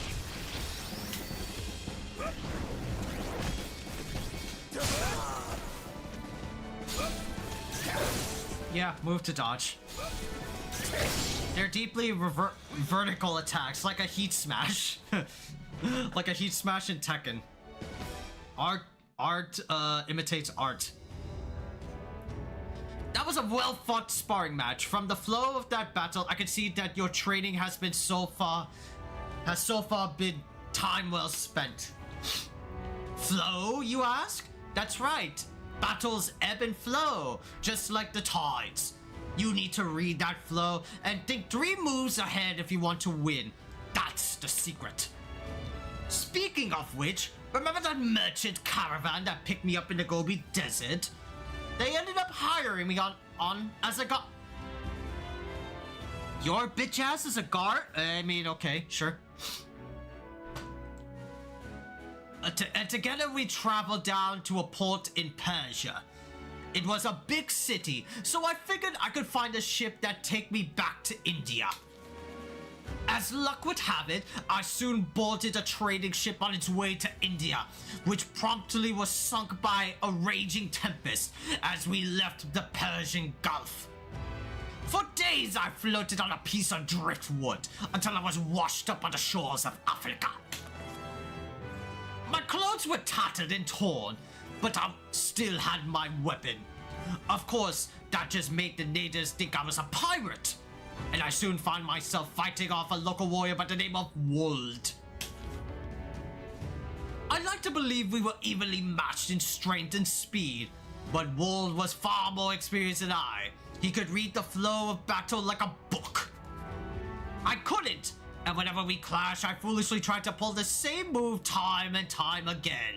That's why I lost, fucking scrub. Fortunately, I managed to clear up the misunderstanding.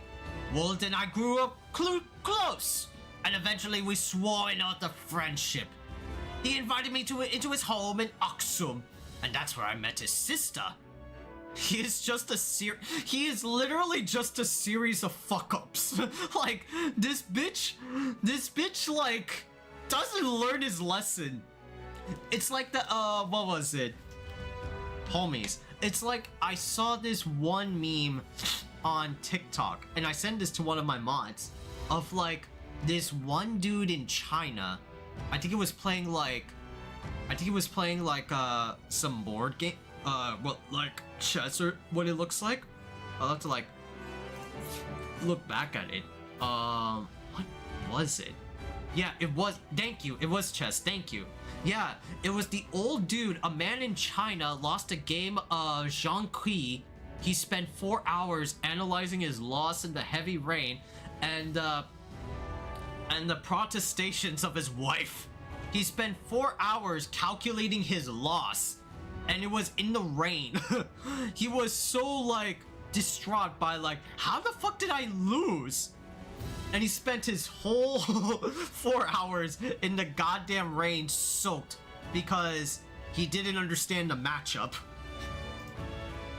It took him 4 hours to understand the matchup. Me each time I play Soul Calibur. Me each time I play Soul Calibur, God. It's so fucking true. Unlike that man in China, this bitch doesn't know how to like study, right? He just doesn't seem to learn his lesson. He learns one new trick and then he gets his ass beat. He lost his pupil, he lost his love, he lost to some like idiot he rescued but then forged a friendship. Wow! He invited me into his home in Aksum, and that's where I met his sister, the woman who would become my wife. Oh, he got lucky, okay. That's good, in a way. If you ever have the opportunity to go to Aksum, be sure to meet Wold. He's an incredible warrior. And if you wouldn't mind, please tell him I'm extremely grateful for everything he's done for me, and that his sister and I are both healthy and happy in bed. Jeez, bro. Jeez, bro. How many more of this? Is there more? Oh, cheese and rice, there's more. Hey, welcome back, Blaze Hopper.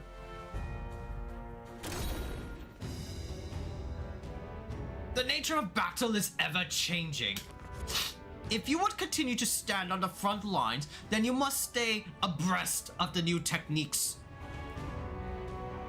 I was just getting assets for my Goju review. Nice! Goju? Oh, you mean like mid-season? Oh, that's cool. Usually when I think of reviews, it's like review of the whole season, but Goju isn't finished yet. Alright, so what is this? Soul attacks. Oh, these shits. Yeah. When you have meter. Yeah. Resistance impacts. Oh yeah, these ones. With RB?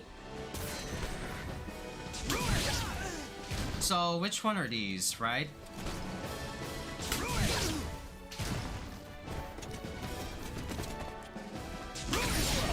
Oh, so it's forward with the reversal edge. I see. I see, okay. Oh, I didn't know that that was reversal resistance impact. So forward G is guard impacts, and forward B plus G, or vertical plus guard, is resistance impacts. Okay.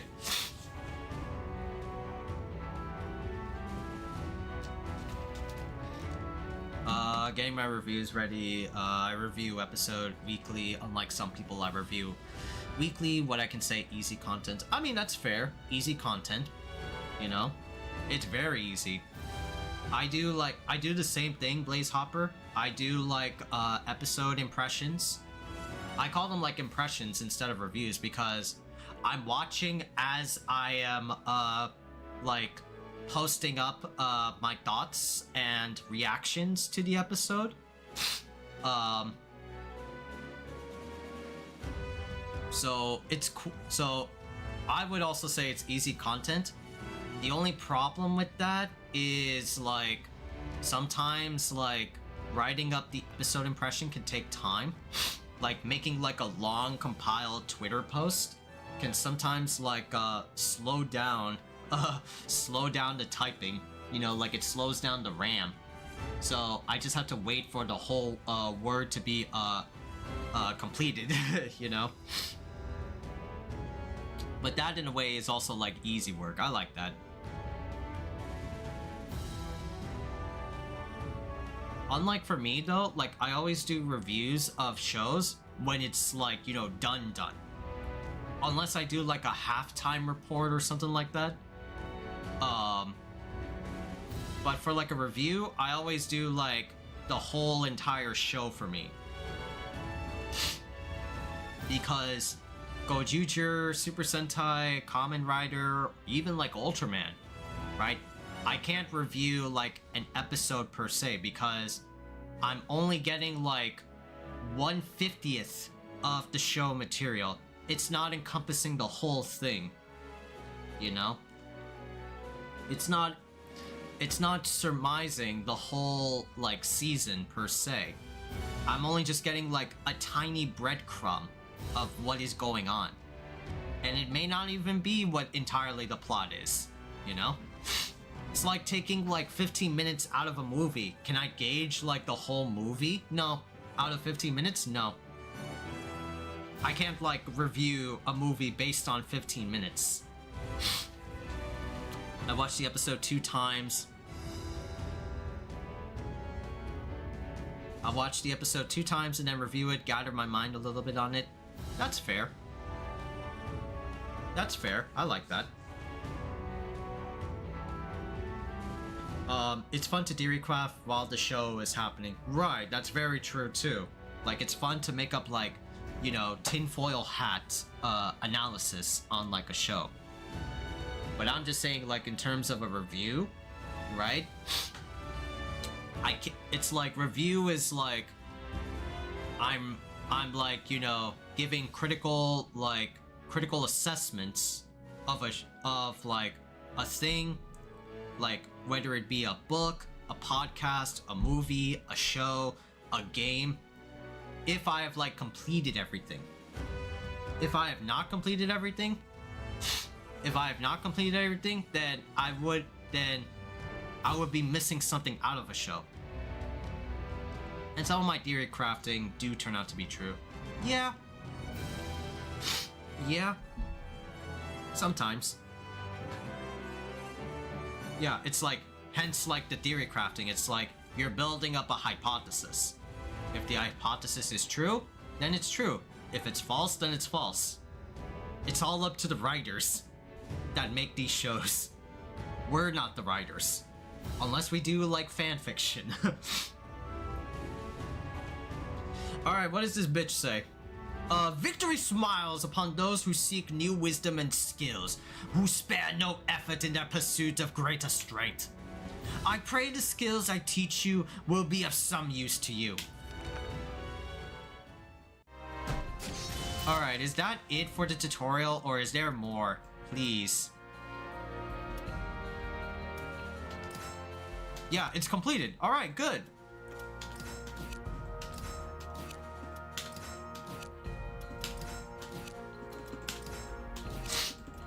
I just gotta double check everything and make sure.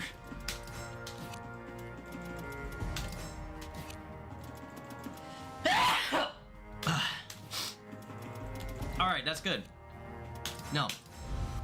Now, where to next?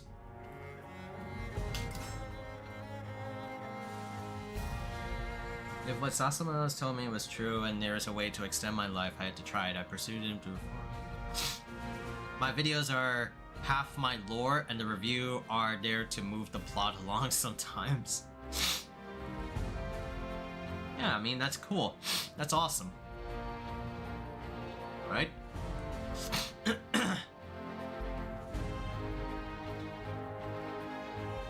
Yeah. Yeah, I just do, like, impression and reactions. That's all. Some, like, theory crafting here or there, because...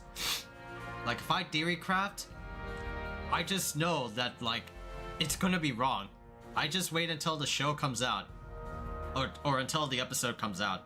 Then I get, like, my reactions, because reactions are very powerful. It's like your innate, like... it's like your innate, like, reaction. People love reactions. I make, like... 75% of my channel on YouTube and Twitch are all about reactions, right? Just like the first time seeing it, you know? It grabs people because people are seeing you excited, or, you know, want to gauge your reaction of how, like, it's weird for reactions, right? Because people want to see how you, like, you know, how you, by definition, react of a certain thing, right? Whether it be, like, good or bad. That does, like, numbers.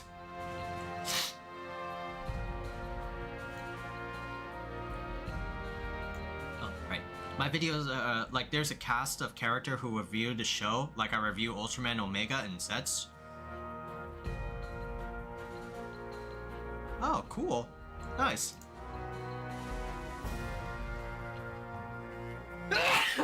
This will be the last thing I do, Chad. It is getting late for me. I got class tomorrow. Let's see. The air was stifling, and each step forward required an immense amount of effort. Gotchard LMAO, however, seemed to proceed unfazed. Eventually, my eyes were greeted by something beyond my own imagination. What is that? There is an astral fissure, a rip in space and time. It is caused by the great power that flows through the earth and the evil dispersed by the evil seed. To continue living, you will need to obtain the power of the astral fissure. Naturally, it is easier said than done. Astral fissures exude a massive amount of force that will either destroy anyone weak who dares approach it, or turn them into a malfested. However, when someone with great power approaches, a flash of light will bring it with a versor.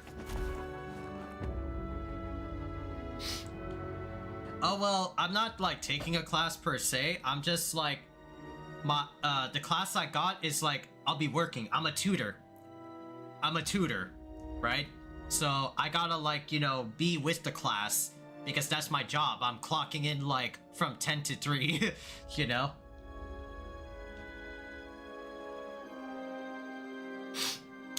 I'm like, what's it called? An academic coach. So I stay with the class and help out students in need. I'm still getting paid for those hours though. But thank you on the good luck, Blaze Hopper. I appreciate it, homie. Don't just sit there surprised. It looks like you got a fight on your hands. Roar! Alright, I'll beat its ass up. Battle 1. Fight!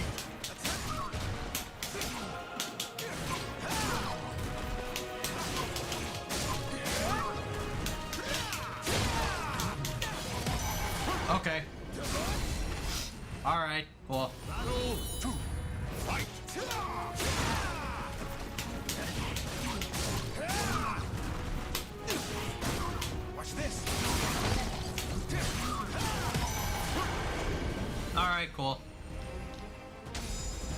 You win.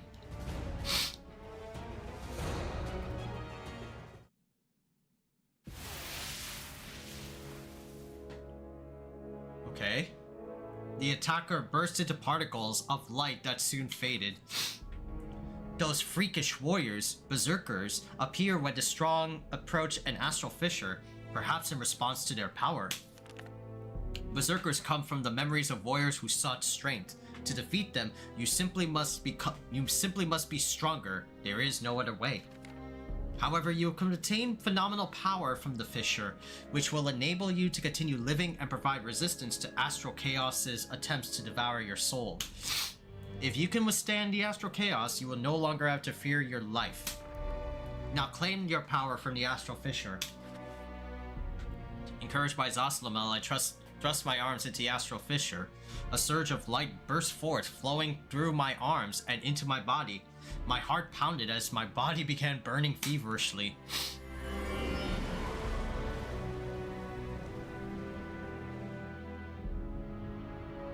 Alright, so we've beat our first enemy. As long as the scattered evil and the earth's power remain, astral fissures will continue to appear. I hear that there is another astral fissure on the outskirts of a village to the southeast. That is all I can tell you. Before you go, take this.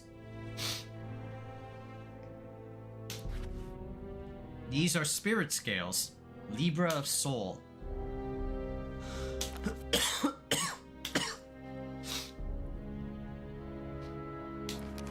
Oh. Am I a good soul or am I a bad soul? Okay. Your soul surges in your body. Your soul surges. Okay. Oh my god, okay. Okay, cool. I got like 4 levels up.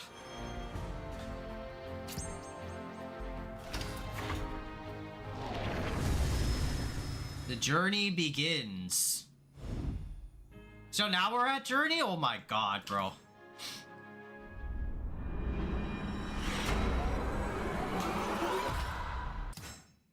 Skip.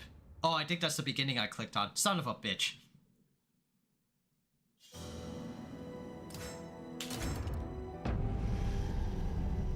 Oh, what? Receive a golden sword or receive an azure. What did I skip? I shouldn't have skipped. What the fuck was this? I opened my eyes to an impossible light. I was floating in spaces. I captivated my. I fell by heart little by little. I started looking at a brain. And he straightened and he to defy my face. I'll reach for azure sword.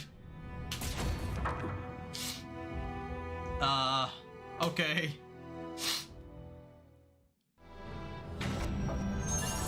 Your soul resonates with the light.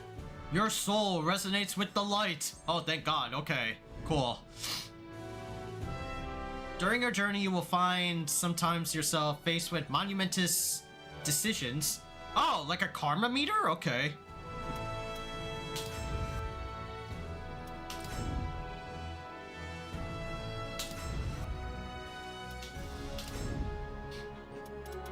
Yeah, these are all complete. Okay, damn, it's getting late. I'm getting sweaty. Bro, I need to get this shit over with. It was fun though. I'm definitely like captivated. I want to try out more Soul Calibur story. All we did was just hear about Drona talk about his bitch ass though. What a fucking scrub. God damn it. God damn it, you bitch ass. Alright, but anyway, thank you guys a ton for tuning into this Khaiza stream. It is getting late, and I am getting hella sneezy though. I've been sneezing non-stop. When I'll be back? Probably Thursday, because my schedule is going to be like, once the semester starts, I'll have to do Tuesday, Thursday streaming, and then the weekend, let's see. I'll have to figure that out because, yeah, these 2 weekends are kind of like hectic for me. I got like family over coming this weekend and friends coming over, and then the next weekend I got my cousin's birthday coming up. Me and my cousin are literally 5 days apart in terms of birthdays, right? So I gotta like go to his like birthday party. So stuff like that. But anyway, I'm not gonna keep you on for far too long. I will be back and I'll let you know when I'll be back. I'm getting mad sweaty. Thank you Crack Rocksteady and Blaze Hopper and T Puri for the chats. I appreciate y'all on both Twitch and YouTube. Would love to hear you guys again the next time I come back to streaming. I think the next time I'll be back streaming is probably Lost Soul Aside, maybe on the PlayStation. That sounds like a plan. And yeah, that should be fun. Alright guys, I'm gonna go hit the hay. Thank you guys for time for tuning in. No outro this time as it is getting late and I gotta go set up alarm clocks and take dishes down for class. Oh my god, I still have the dishes. Oh god. I don't want to get any more flies up my ass. I'll see y'all next time, homies. Peace. Take care of yourselves. Have a good night.